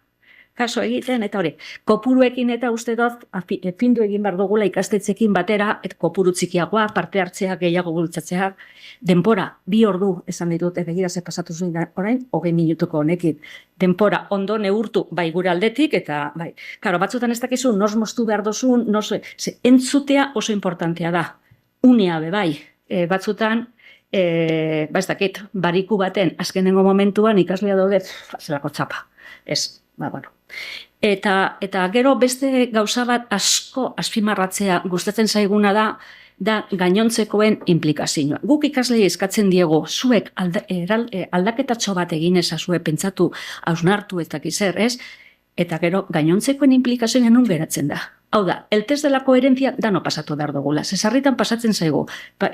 Kueten gara, kontatzen dugu, euskera zenbat aurreratu dabe, eta egia da, eta patatin patatan la mundua, badoaz praktikak egitera, eta dana erderaz. Orduen, hortzebe apurtu egiten da. Orduen, gainontzekoen implikazioa eta koherentzia ezinbestea da. Ezinbestekoa da. Sarritan gainera ikasleek hori aurpegiratu egiten digute. Bai, oso ondo kontatzen ari zarena. Baina ni egon nintzen ez dakizen presetan aurrekoan praktikak egiten, eta dana zan gaztelaniaz. Eta holakoetan dinozu, bai, baina begiratan onartian ari gara galtzen. Zuk zure esku dauena, bai? Egin, eta ikusiko dozu ere, lider izan zaitezke zure enpresan eskatu, bueno, holakoekin ere, lortzen dugu, bai? Sarritan gainera, metaforak zan lehen, eta esaten duguna da, hori, eta beraiekin asko. Hizkuntzak gozokia baino hobeagoa dira. Erabiliala, gozatzeaz gain, hizkuntzak hasi egiten dira. Honekin egiten duguna da, keinu bat ere eurek euskeraz badakite, baina erabilari begira. Eta sarritan gainera, txupatzuza banatzen ditugu hasieran. Eta ez diogu, ala, nahi duzuena txupatzuzarekin. Normalean txupatzuz hori jan egiten dute. Orduen bukaeran badaukagu lotura hori egiteko zera. A ber, jando zuen txupatzuza, ez da? Amaitu da. Baina hizkuntzak zenbat eta gehiago erabili hasi egiten dira. Bueno, eta gurako guk zerak egiten ditugunean, saioak egite ditugunean, beti izaten diogu, a ber, tarako dugu titular guztion artean, eta ekarri ditugu bi guri asko gustatzen zaizkigunak. Gamarrako ikasle batek esan zigun, euskara lanerako atea da, berak, eta bueno. Eta beste bate, Sarabeko ikasleak esan ziguna, zorionez, euskara lan mundura helduko da, eta dinozu, ostra, esperantza bat badago, eta badago, Osea, gu gainera saiatzen gara, postasun hori, baina ez zera, baina zentzu positiboan eta ondo egitea. Bai, denpora zazpinin ondo, Bai, ondo. Horri joatzen denean, Bale, orduen ondino badaukat apur bat zela esateko, bai. Zaber, itxaronen, bai. Guk, bueno, hemen epini duana, nire hizkuntzaren mugak nire munduaren dira, nireak, bai, eta zabaltzeko aukerak. Eta hori da behin eta berriro konturatu behar direna, eta konturatu, baina beraien hausnarketa batetik etorri behiko da, ez da balio, lehen esan dudana, egin euskeraz, eta horrekin asko lortu dugu. Honekin ere, eta aprobetxatuko dut, geratzen jatan tartetxo honi, euskararen normalizazio kontu honetan, jente asko ari gara lanean, zorionez, elkarlanean egin behar dugu, eta hori ikusten ari gara gero eta gehiago. Gaur goizian ere, hainbat adibide jarri dira horren inguruan. Eta sarritan izaten dugu, ez dakit, holan, bai, bagoaz aurrera egite, baina gauz asko geratzen dira, bai, gauz asko geratzen dira. Baina egin dugun bidea eta egiten ari garen ere izugarria da. Eta hori danoi transmititu egin behar diogu gure ikasle. Zekusi dugu basarritan, egoten direla eurek ere apur bat negatibo entzuten dituzten gauzekin, eta guk hori likatu be egiten dugu sarritan gure, portaerak, ero diskurtzuekin, ero dena dakoa. Bai,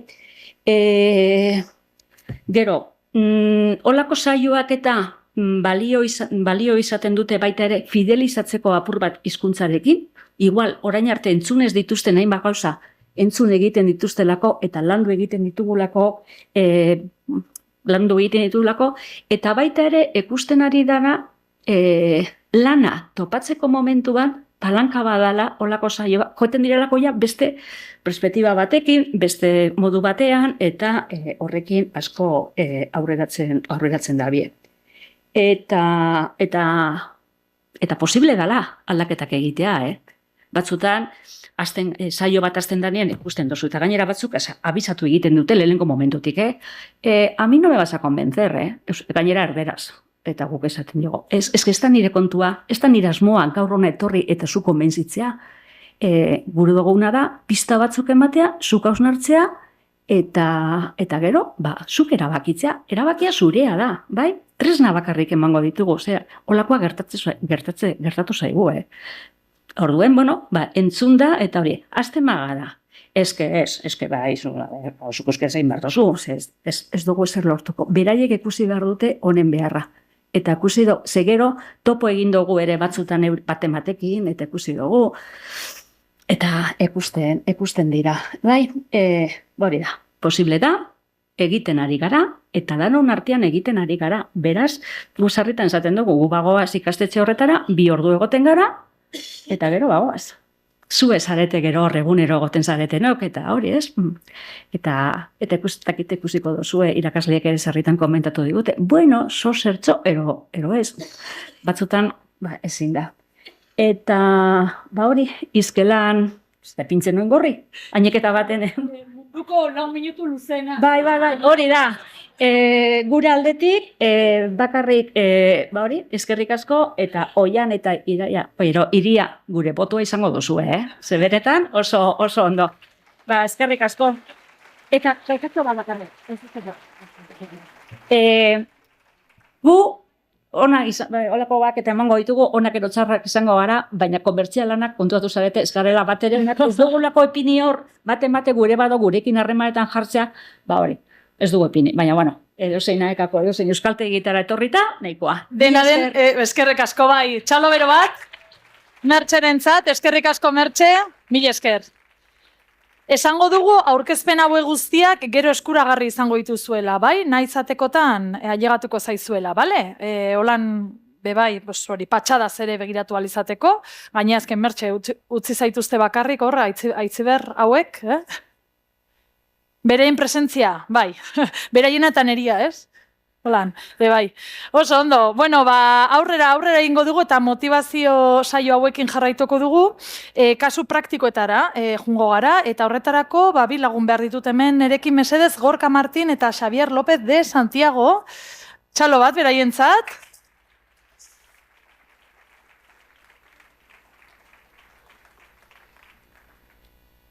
Mikroa.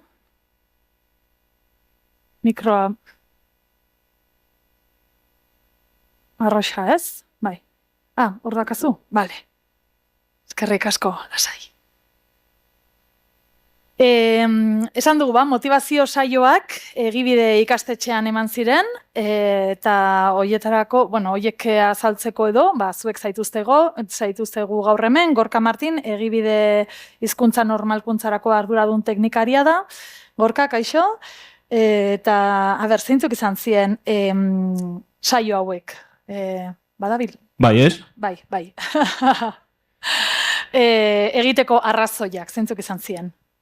Bueno, lehen da bizi gure erronka nagusi bezala, esango gure ikasleak euskeraz egitea dala, ez? Ez bakarrik euskeraz jasotzea klasea edo bere D ereduetan edo B ereduetan behar bada eurek badauke buruan sartuta euskerazko klasia jasoko ituztela, baina gero euskaraz hitz egiteko giro bat falta da. Eta guk hori egiteko erronka badauko, eta behar bada guk gure saiakerak egiten ditugu, hasierako kurtsoko hitzaldi bat ematen dugu, eta abar, eta gure ikuspegi erromantikoa saiatzen gara beraiei bidaltzen, hori ez, euskara kultura, beraztasuna eta bar, baina eskuaran proposamenaren aldetik, beraien perspektiba berri hauek Mertxek erakutsi duzkun beste estrategia punto hau erakutsi zebenien ez ginen dudarik euki ez, gure gure jarduera osagarrien barruan ba oso interesgarria zala, eta bueno, hala izan zen. Orduan, hori izan zen arrazoia, ba, gu presgare, azkenean tresna guztiak erabiltzeko. Zurekin jarraituko dut Gorka, baina, bueno, Esateot, behar nahi badau gehitzia... Bale, bai, Xabi, nahi duzu? Ez dizut utziko orain. Mertxeren denboraren barrun, ez, broma da. Nahi bauzue bai, por supuesto, gero zuretzako ere galdera batzu ditut, baina nahi baituzue partekatu, eta holan, erantzunak noski. Eta motivazio saio hauetan, zuk esan duzu, ez? Erronka, jarduera osagarriak, baina nola hartu zuten ikasleek, zenolako parte hartzea egon zen? Bueno, azkenean Mertxek bai pixkat esan daben bezala, ez? Bueno, erantzunak egon ziela hori izan zen guretzako garrantzitsuena, egia da erantzun asko erderaz izan ziela, behar bada fase ezberdinak bebai identifikatu lehizke, ez? Hasieran pixkat lotza punto horrekin, eta abar, eta, bueno, gero azkenean beraiek isladatu zeben, beraien buruan dagona, ez? Batzutan beraientzako euskera, nahiz eta igual pixka gorra dan, hola esatia, baina batzutan oztopo bat bezala, edo ekidin beharreko gauza bat bezala identifikatzen dabe, hau da, lehen Mertxek esan daben oso baliogarria da, ze azkenean beraietako askok igual itxoitzen dare ikasketa bukatu eta lan munduan murgildu, eta nola baitxau, beste plano batera pasatzea, ez? Eta nik usten dut, saioa oso garrantzitsu izan zela alde hortatik, beraiek beste ikuspuntu batetik ikusi, euskararen betaurrekotatik, eta hausnarketa bat egiteko, ze berez isladatu zana, pixkat zure galdera erantzunez, baliabide gutxi deuzkela. Urtetan zehar eraiki dabe behar bada pentsamendu bat beste era batera, eta ez dauzke baliabide asko defendetzeko euskera, ez? Edo hori, ez da hausnartzen asko euskararen inguruan bez, eta hori da saioaren, bilatzen ginuna, ez? Bai, bi ordutan, ez nahi dut, ez? Baina, bueno. Baina ikusten da pixkat, ez daukela eraikita euskararen aldeko diskurso bat, edo ez dutze balio gehitu bat ematen. Igual sikiera hasierako, ez dakit, oinarri hori emateko, ez? Hausnarketarako bidea ere bai emateko, ez? Hori da, beraien esaten zeben gauzetan, ikuste zen, zertarako, eta azkenean, saio hauetan hori esatezan, zertarako da euskera, ezke, hori landu beharra dago, ez? Bere erantzuna hori izan. Osea, gutxien batzuk euskaltegira juten die, beraien erantzunak ezberdina die, askoz maitakorragoak euskararekiko, baina beste batzuk hori da atera ginuna, beraien erantzuna hori izan zen. Xabi, orain bai zurekin. Konta eguzu zer nolako ekintzak aizaete egiten egibiden, euskararen erabilpena bultzatzeko, edo egiten ari garen motivazio hori lortzeko edo lantzeko? Bueno, Ulibarri plana edo programaren barruan ekintza ezberdinak egite ditugu, ez? Eta asko ikaslei zuzenduta, hau da adibide bat, baina beste asko egite ditugu. Igual aldera honi edo igual euskara bultzatzeko estruktura guzti honi beste hanka bat jartzeko edo iaz genuen hausnarketan pixkat fokoa jarri nahi genuela ere ezitzaion motivazioan eta ezitzaion lanean. Hori igual orain arte elkarrizketa honetan ez datera, baina iruditzen zait oso puntu garrantzitsua dela. Azkenean Mertxek esaten zuen, igual mezu batzuk bidatzen dizkiegu ikaslei, baina gero ez gara koherenteak, gero enpresetan edo irakasleongan edo administrazio eta zerbitzuko lan gileengan ikustutena oso ezberdina. Orduan guiaz planteatu genula ekintza berri edo berzi batzuk irakasleekin, hezitzaileekin lantzeko. Eta bi adibide jartzeko, iaz landu genuela hezkuntza komunitate guztiarekin egibiden nolabait zehaztu hizkuntza irizpideak, jarraibide batzuk egin genituen, hori ere genion formatu erakargarri bat, infografia modukoa, eta hori nik uste dut aurrera pausu bat izan dela ere guztiok edukitzeko marko amankomun bat euskararen erabilpena bultzatzeko ikastetxean. Eta gero, betianik ez ospatu izan dugu adibidez euskararen eguna ikasleekin, eta iaz ere egin genuen apostua euskararen eguna berezia egiteko hezitzaileekin, daukagun arratsalde batean, ekintza ezberdinekin ere, nolabait konturatzeko hezitzaileok eredu izan behar dugula, eta hor daukagun papera oso garrantzitsua da. Hori da, igual egin dezakegun ekarpenik handiena, behintzat ze hausnarketan gauden momentunetan ikastetxean. Eta aipatu duzula hau, Xabi, motivazio hori hezitzaileen partetik zelakoa testatu zenuten? Pentsatzen dut danok igual berdina zutela izango edo? Ez, hor ikasleengan gertatzen den bezala, irakasle hezitzaileongan ere, egoera eta pentsamendu eta sentsibilitate oso ezberdinak daude, baina nik uste dut bai izan zala aurrera pausu bat behintzat hausnarketa hori egiteko eta konturatzeko guk daukagun paper horretaz, ez? Hori zen pizkat helburua eta nik uste dut behintzat egin batean lortu genuen. Iaz eta etorkizuna begira jarraitzeko ideen luzea. Asmoa dokazue jarraitzeko bai, ez? Noski. Bale, eskerrik asko benetan, bioi, Gorka eta Xabier, Egibide izenean hitz egin duzuelako hemen, eta zuen praktikaz eta esperientziaz ere mintzatu zaitelako, eta osatu duzuelako pixkat, Mertxek kontatu digun saio motivazional hoiek, nola gauzatu ziren. Mila esker benetan, bioi. Txalo bero bat beraientzat.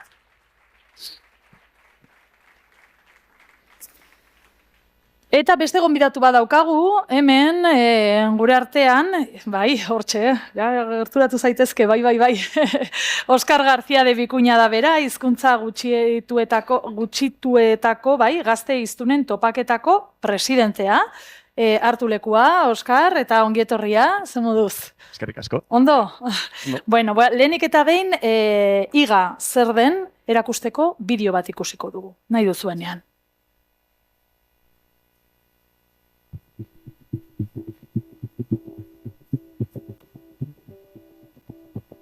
Munduko bazter guztietatik gatoz.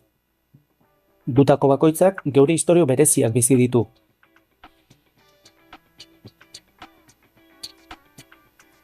Eta hizkuntza asko hitz egiten ditugu. Gure kulturen bihotza gordetzen duten hizkuntza gutxituak. Baina hona hemen alde zirraragarria. Gure belaunaldiak dauka hauek bizirik mantentzeko giltza.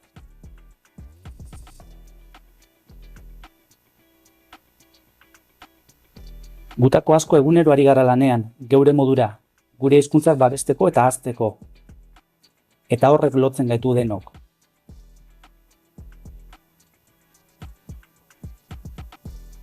Gasteizen, Euskal Herrian, hizkuntza gutituen hiztun gazten 5. nazioarteko topaketa egingo da. 5 egun, 70 gazte baino gehiago. Hizkuntzaren biziberritzean murgilduko gara. Mundu errealerako trebetasunak ematen dizkiguten tailerretan parte hartuz, elkarrekin proiektu zoragarriak sortuz. Eta jakina, zuzeneko musikaz, jarduera divertigarriez eta askoz ere gehiago gozatuz. Asko gara eta gure ahotsak indartuak dira. Gurekin bat egiteko prest?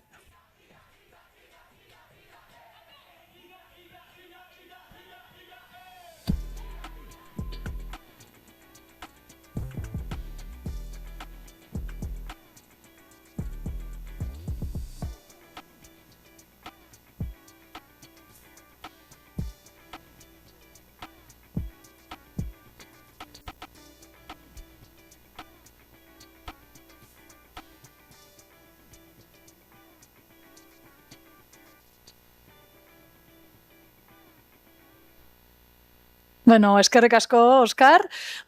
Bideo honen bitartez ezagutu dugu iga zer den, eta zuretzat ere bai, galdera batzuk prestauta, lehenik eta behin nola gazteentzat den, igual pixka desfasauta nago, baina izango dira, urrengo urteko uztailean edo izan dira?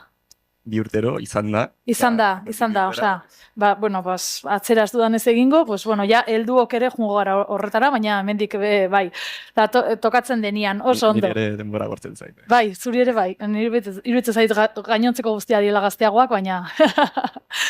Oso ondo.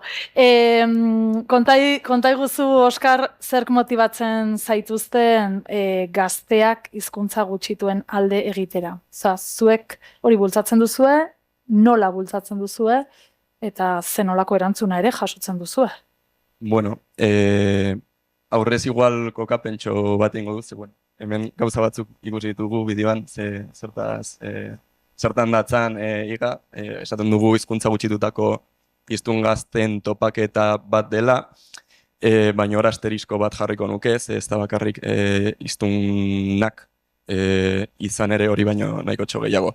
Bi urtero biltzen ditugu mundu osoko aktivistak eta akademikoak, ez? Beti ere gazteak dianak.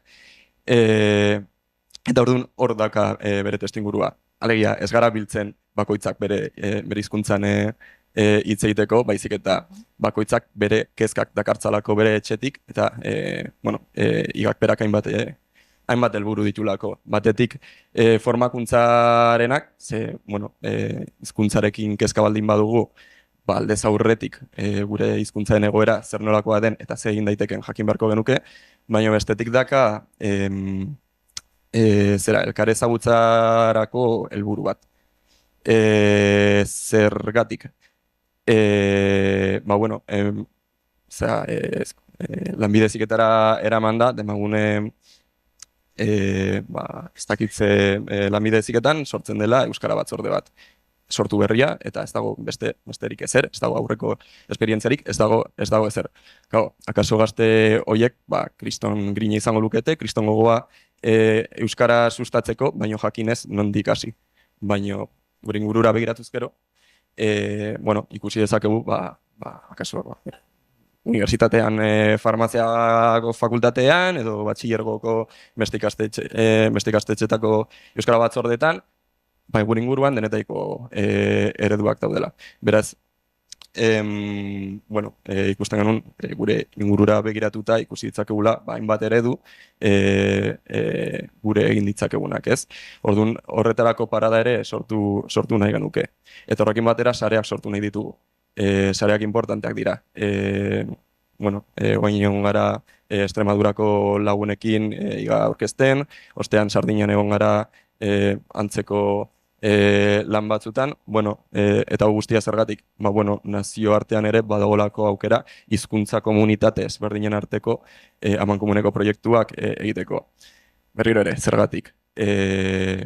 Uste duguna, baino askoz gehiago partekatzen dugulako. Ikusi dugu zelan keinu hizkuntzarekin askotan antzekotasun batzuk topa ditzakegun. Aldeak eta antzekotasunak topatu ditzakegu. Eta esan dezakegu, estatu mailara jotzen badugu, esan dezakegu, aragoierak antzekotasuna izan dezake katalanekin, bai, baina akaso gehiago dauka sardoarekin, esate baterako. Hizkuntza komunitate ez ofizialak, ez dute ofizialtasunik, baztertuta daude, kontzientzia falta handia dago, zenbat eta gehiago handitu gure ezagutza eta gure esaretzea asko hobeto jardungo dugu. Beraz, behintzat gure kasuan, ikusi dugunatik, gu jaso ditugu jendean kezkak ez. Ez dira beste munduko ez, gurekiko kriston antzekotasuna dute, baino kezka da abia puntua. Abia puntutik ateatzen gara, baino, gero, grinak bultzatzen gaitu ez, gaztean gara, gogoa du gauzak egiteko, eta beraz, ikasteko gogoa ere badugu. Beraz, hori esango nuke kezka dakagula abia puntua, baino hortik abiatuta kriston grina, kriston ezin egona, baina ezin egona zentzurik onenean. Alegia, aldez aurretik eman zaigu egoera bat gustoko ez duguna, diglosiaz oso kontziente gara, Euskal Herrian zein mundu osoan, eta hori eraldatzeko gogoa eta konbizioa. Beraz, hori da batez ere, grina ezin egona, eta batez ere, esango nuke zaintza eta autoestimua. esan dakoagatik, oso kontziente gara zein den gure hizkuntzen egoera eta hori eraldatzeko gogoa dugula. Bost kontinentetako gazteak bildu dira, edo zarete, 78 hizkuntza gutxidutako hiztun gazteak. Eskerrak, zuk esan duzu, nik ez nuen gogoratzen datua, zenbat ziren. Noa datu bat galdetzera, Oskar, zenbat gazte guztira? Baditu, egon gara 100 bat gazte guztira, baino multzoietan sartzen ditugu parte hartzaileak, voluntarioak, hemen du betako bat, eta antolakuntza kideak. Oso polita izan da, zelen da bizikoz lortu dugu kontinente,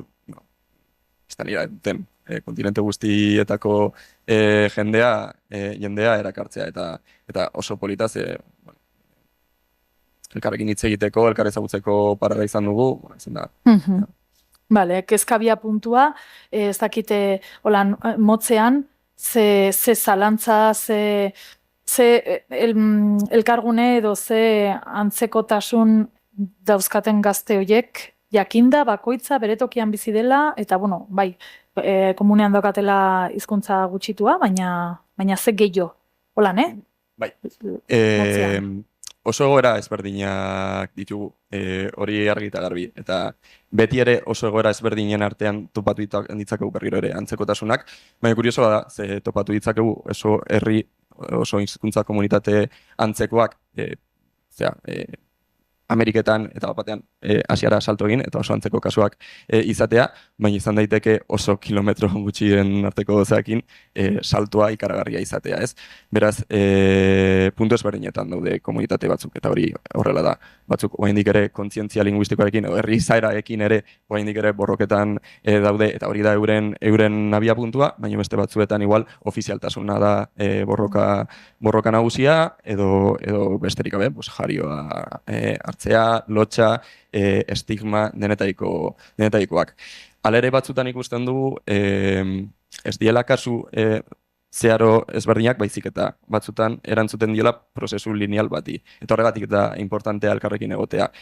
Askotan, akaso ni ez nago jardezagun nahuatel hizkuntza komunitatean kasuan, baino akaso euskal komunitatea hortik pasatu da. Akaso guk badakagu zer eman komunitate horri, edo aldeantziz, ematekin. Urrengo itzordua, noiz eta nun? Bueno, hendik nahiko txoberatzen da, egin berri dugu Etxeko lanak. Baina bai esan dezakegula Gasteizen izango dela, esan bezala nazioarteko topaketa dau, baina Gasteizen egiten dugu beti, beraz, horrek arrotzen gaitu. Eta mendi 2 urtetara saiatuko gara, urrengoan ere, alik eta parteidetza anitzena izaten eta elkarren gandik asko ikasten. Oskar, eskerrik asko gurekin gaur izateagatik, mila esker benetan. Mila esker zuik.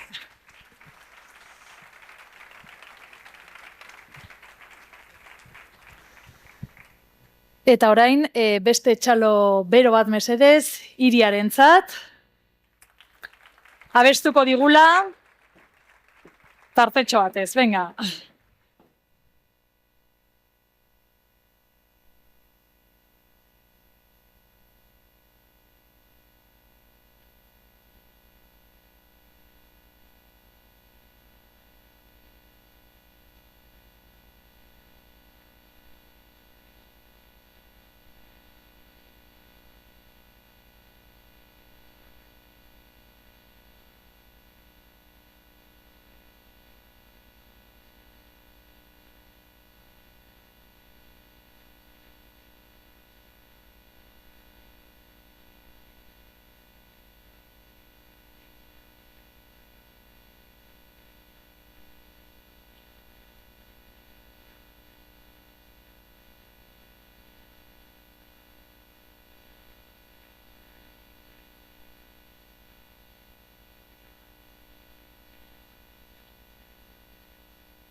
Txalo bero hori zuretzat da, Iria, eskerrik asko.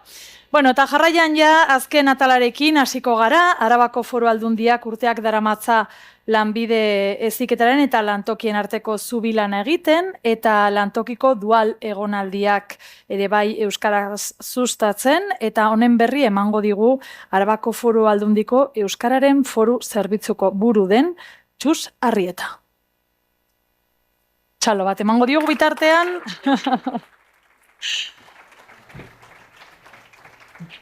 Bueno, 5 minutu daukadaz edo zemanez. Vale. Ja. Laster emaitiko dugu. Baina, bueno, edarra izan da orain artekoa, eta espero gote hain txarra ere ez izateak gure, ez da? Labur egingo dugu, Aldunditik zer egiten dugun, eta azken 10 urtetik ona zetan gabiltzan.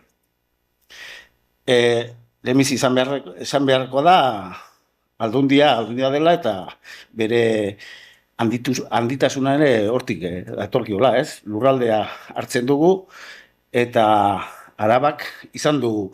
Orain arte, behar bada, ez da egiten euskeraz, gu etorri ginenean Aldundira, akin albia, euskera, baina, bueno, apurka bagabiltza mezu hori antzaldatzen. Eta horretarako, 3. aldia bada, ateratzen duguna, Arabako ulermen mapa. Horrekin, horrematen ditugun datuak dira, pixkat ulermenari begira, behar bada, erabilera datuak ez dira, edozein tokitan erakusteko modukoak eta jendea motibatuta ateratzeko modukoak, baina ulermenarekin bai. Eta lortzen dugu jendeari zerbait ateratzea, kontxo. Horren beste egiten da, ez dakit hori pintzen duen, baina 85 edo da, 85, 15 urtetik berako gazteen artean, 85 dira euskaraz ulertzen dutenak Araban. Beraz, mintzatratuak egiteko aukera ematen du, eta bintzat jendeari, kontxo, ez nuen uste horren beste ginenik, edo horren beste ulertzen denik euskara Araban. Bueno, orduan hori, puntutxo hori, saiatzen gara ateratzen goazen tokietara. Eta, bueno, pixka bat kontatzera nator, Lanabes zer den, duela 10 urte sortu zen, dator urtean 10 urte izango da Lanabes sortu zela, lehenago ere biltzen ginen, Arabako Foru Aldundiaren aterkipean, hainbat enpresa, eta enpresarekin lotutako beste elkarte batzuk ere, eta bueno, eman genion forma, 2016an, Lanabes sortu zen. Lanabes, Araban, euskara lanean. Mezuak ere, bueno, uste dut, bero hartzuntxua baduela hartzen, badabiela hartzen, eta zera. Hasi ginen txikitik, beti bezala, sortzez 5-6 zera, baina ordezkaritza bat zegoen hor, eta urtero hori handitzen joan da. Ikusten duzuen azken argazki horretan ikusten den bezala. Eta gaur da eguna, bueno, justo itxura berri eman diogu Lanabes zera, formatuari, Lanabes horren baitan beste programa batzuk ere sortu dira, eta bazegoen koska zer zen jendea pixka gero nahastu egiten zen, Lanabes zer da lukuak, zer da eskuala, eta non dago zer da zertarako, eta orduan pixka bat saiatu gara oraingoan guztiak itxura berritzen, eta berez Lanabes da marka nagusia, eta horren baitan biltzen dira beste programa batzuk.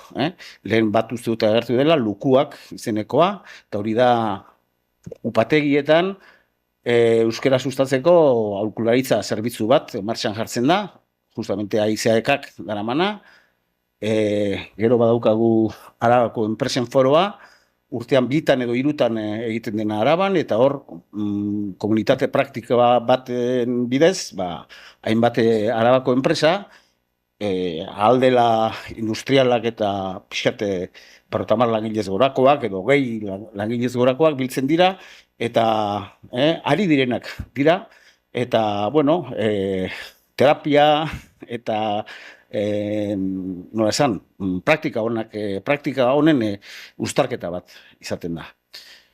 Eta, eta gero eskuara izenekoa, hori sortu zen ere Jaurlaritzaren laguntzaren bitartez, eta horretan 50 langilez gorako enpresei hizkuntza aholkularitza zerbitzu bat eskaintzean datza, eta hor ere haizea ekadabil, eta horrek bere fruituak ematen du. Hor ere konpromisoen metaketa bat dago, hau da, ez da bakarrik hartu eta utzi da hurrengoan ez konpromiso minimo bat eskatzen zaie eta jarraipena ere egiten zaie enpresa horiei. Eta Araban esango neuke, ari dela, itxura hartzen, ez da? Enpresetan, euskara hizkuntzen kudeaketa badabiela, badoala. Apurka-apurka, baina ikusi duzue, banatu dugu Lanabes katalogoa, hizkuntzen kudeaketarako enpresetan, hizkuntzen kudeaketan eragiteko katalogo bat, eta hor, ahalegindu gara, gure katalogoa, gure zerbitzua, zer den. Eta, adibidez, hauek dira, hor ikusten dituzuenak dira, Aldundiaren baitan egiten ditugun kontuak. Saltoki txikietarako ere beste aholkularitza zerbitzu bat badago, lurraldean, merkataritza sustatzea importantea da, baina euskera sustatzea nahi dugu, eta orduan horretan beste zerbitzu bat egiten da, baina saltoki txikietan. Eta gero gure baitan, Lanabesen barruan badaude ordezkaritza duten enpresak, adibidez, Arabako Merkatarien Federazioa, lurralde oso hartzen du, eta orduan bitartekari lan egiten du bere saltokietara, gure mezuak eta iristeko. SEA ere gure Lanabes parte da, hau da, Sindikatu Enpresas Alavesas, hau da, enpresarien elkartea da, eta horren bitartez ere, nola edo ala, Lanitz edo Jaurlaritzatik datozen diru laguntzak bideratzen alegintzen da. Eta bestetik, Lazarraga sariak ezagunak dituzuen edo ez, horrek ere hor saritu egiten da Araban, euskararen alde egindako aleginak, eta katalogoan bertan agertzen da, LH duala zein garrantzitsua den, guretzat. Noski gure adar bat da, lanbide heziketan euskara praktikaldiak jorratzea. Eta motivazio saioak, aipatu dira lehen, uste dut gero Euskararen Institutuak, Josune Zabalak aipatu duena de, horren bidetik joango dela, hau da, zenbat egin behar den, ezta? Lanbide heziketan euskara adarrak eta bideratzeko. Eta zuzendari jaunak ere gurean esan du lehen, plan estrategiko berria badaukagula, orduan, marko baten barruan dago guztia, eta helburu nagusiak ere nahi du anitza izan. Arabako testu inguru alean itzean, euskal hiztun aktiboak eta aldunduak dituen komunitatea indartzea eta handitzea. Hiztun berriak sortuz eta erakarriz, baldintzak sortzen jarraituz, lurraldean euskeraz bizitzeko aukerak bermatze aldera. Gizarteak ekitatibo eta justua eraikitzeko helburuz. Arabako euskara zerbitzuekin lankidetzan, baita euskalgintzarekin eta gainerako gizarte eragileekin. Obra pro nobis. Eta noski, lan munduak bere atala dauka plan estrategiko honetan, euskararen babesguneak indartu eta berriak sortu nahi ditugu, lanbide heziketaren eta enpresen arteko zubilana sustatu, praktikaldiak euskaraz izan daitezen sustatu. Besteak beste. Lankidetza bat sortu da Lanekirekin, badaramagu urteak, zelan lankidetza bidean, baina aurten egonkortu eginda, hala izatea nahiko genuko, aurrerantzean ere, eta berriro sortu.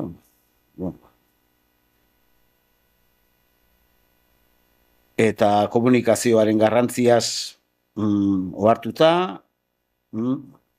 aldugunetan, Lanabes bideoak, YouTubeen tutorialak eta bar, sartzen ditugu. Euskara Baizeneko webgunea daukagu, eta horren barruan dago Lanabes deritzon atala, eta hor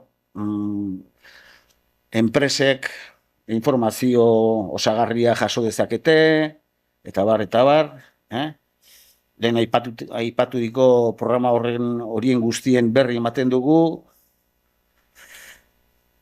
Azken finean, logo dantza handi honek, pixkat, bere fruituak emango dituela. Baten bat iguala ahaztu zait, baina hor daude. Beste gabe.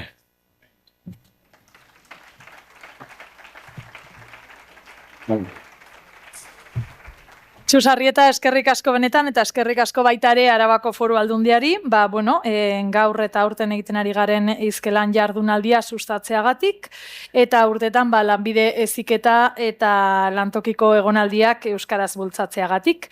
Eta orain bai, ailegatzen ari garaia bukaerara, baina, urtero bezala, oroigarriak ezin dira falta, hemen errekonozimendua saritu nahi dugu, lanaen errekonozimendua, eta baita ere, datorren urteko hizkelan edizioa, nune egingo den ere, esango dugu, beraz, lekuko aldaketa hori ere etorriko da. Lanbide heziketa eta lan mundua euskaraz bultzatu duten norbanakoei, elkartei edota lantokiei ematen zaie, Laneki oroigarriak, hemen ikusten dituzue.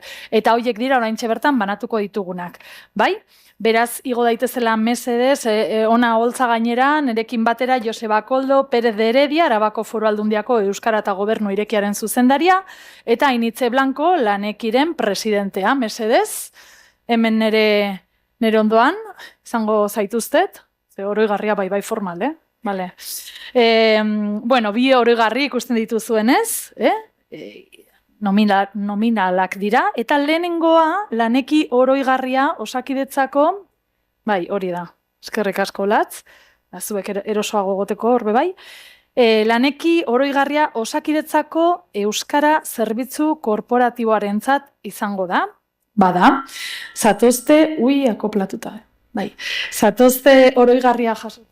Mesedez, Gontzal López, Osakidetzako Euskara Zerbitzuko Korporatiboko zerbitzu burua, badago hemen dago, eta Ane Arrieta eta Maialen Izaga Euskara Zerbitzu Korporatiboko Euskararen normalkuntzarako teknikariak.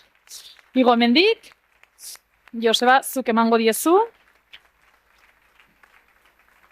Hauxe. Eta eman bitartean eta argazkia atera bitartean, nik komentatuko du zergatik, hori, pini zaitezte hor argazki polit bat egiteko, oso ondo, Euskara Zerbitzu Korporatiboari esker, Osakidetzako Euskararen erabilera normalizatzeko 3. planean dago lanbide heziketako lantokiko egonaldiak euskaraz Osakidetzan bultzatzea. Hau, normalean, hau da, bete lana, da oso deseroso egotea horrela, bitartean, bestelan isiltasun nola, eta osasungintzako ikasketetan ere ikasleak euskaraz matrikulatu daitezen, kanpaina egin dute, euskaraz bai txil lemapean, komunikazio kanpainan, informazio bideoak, kartelak, ploterrak, opariak banatu dituzue lanbide heziketako ikastetxeetan eta Euskal Herriko unibertsitateetan, hau guztiagatik, zorionak eta oroigarri hori zuentzat. Ez aitezte jun, hemen gehatu, bale? Bai, oso ondo, beteko dugu eskenatokia eta, nahi duzu zerbait esan? Bai, esaten du, bai. Hortikan atriletik ingo dute edo, bai, venga. Bueno, eskerrik asko, Guretzat oso lagungarria da lanekidekin, berritzegunekin, unibertsitatearekin dugun lankidetza. Zuen bidez, ailegatu gaitezkelako osasun arloko ikasleengana eta saldu osasun asistentzian hizkuntzak duen garrantzia. Eta horregatik, osakidetzan profesional euskaldunak behar ditugula, ondo formatutako profesionalak euskaraz, ez baitago kalitatezko osasun arretarik pazientaren hizkuntzan ez bada. Horregatik, mila esker berriro antolatzaileoi, gutaz oroitu zaretelako, eta ikusi dut bi laia daudela, hau lan gogorra egiteko lanabezak dira, eta mezua ulertuta, Ez zaitezte jun? Eskerrik asko. Eta orain bigarren oroigarria, Ainitze, zure kontu, hau banatzea bai, laneki bigarren oroigarria norbanako bati emango zaio, bera da Marta Salazar del Campo, bai, igo dadila mesedez.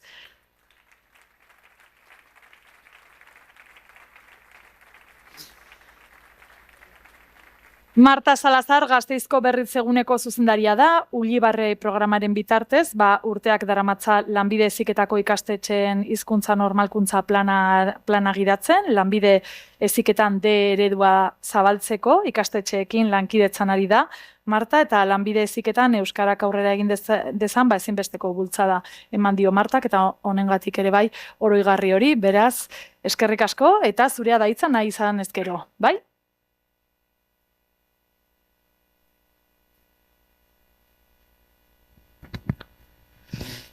Bueno, kaixo,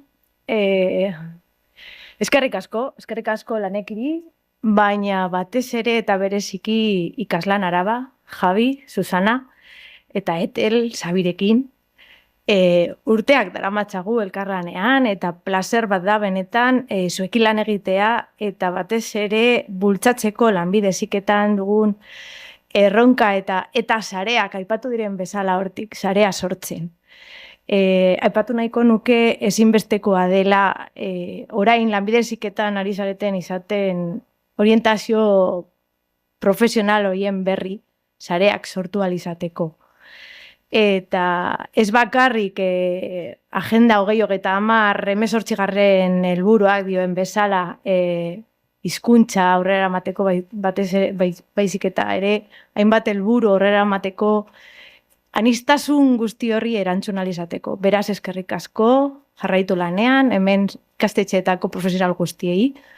Eskerrik asko, berriro ere, eta animo ikasturtearekin. Oraindikan geratu zaigula. Eskerrik asko, Marta.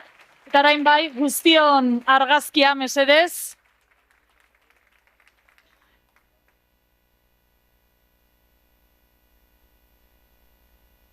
Osakidetzako Euskara Zerbitzu Korporatiboari eskerrik asko, eta Marta Salazarri bebai, lanbide heziketari, lan munduari, eta oroar Euskarari emandako bultzadagatik. Hementxe ikuste ditugu pertsona hauek, eta euren atzean dauden guztiei eskerrik asko eta zorionak benetan. Leku hartu dezakezule, eser lekua, mila esker. Eta aipatu dugu, bai, oroigarriaz gain badagoela testigu edo lekuko paso hori, bai, eta Francisco de Vitorian gaude aurten, baina atorren urtean nora jungo gara? Bueno, pues urrengo edizioa, non egingo den, zelako misterioa. Francisco de Vitoriako BHIko ordezkaria den Simon, ikusi duguna zuzendaria, eta baitare Maider hizkuntza normalkuntza arduaduna igoko dira, zer eta nori eta Don Bosco lanbide heziketako ikastetxe integratuko ordezkariei lekukoa pasatzeko. Bai? Hau dira Carlos zuzendaria eta Miren hezkuntza normalkuntzako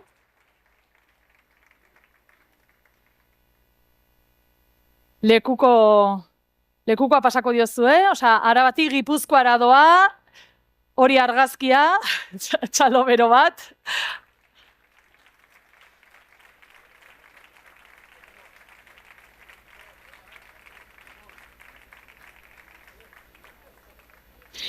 Pisutxua da, ez pentsa, Uste dut horrek adierazten duela zenolako lana egin barko duzuen, Hortxe, Izkelan urrengo edizioa, bai, Arabatik Gipuzkoara. Eskerrik asko.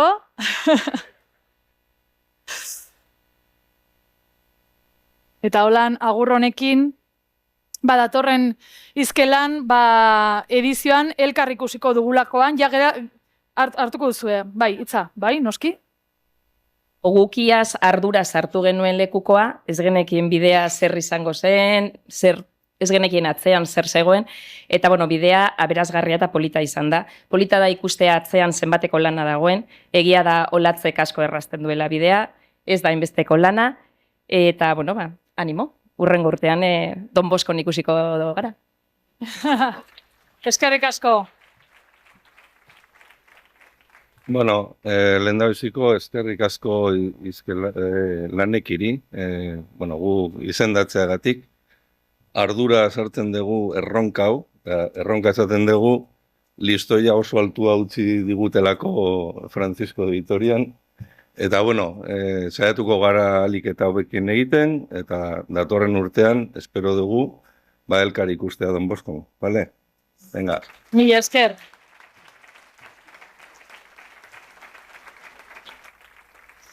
Alabedi, honekin amaitutzat emango dugu gaurko jardunaldia, Izkelan 10. edizioa, edizio borobila, eskerrik asko bertaratu zaeten guzti-guztioi, eta datorren urtean Don Boskon Gipuzkoaldean. Mila esker benetan.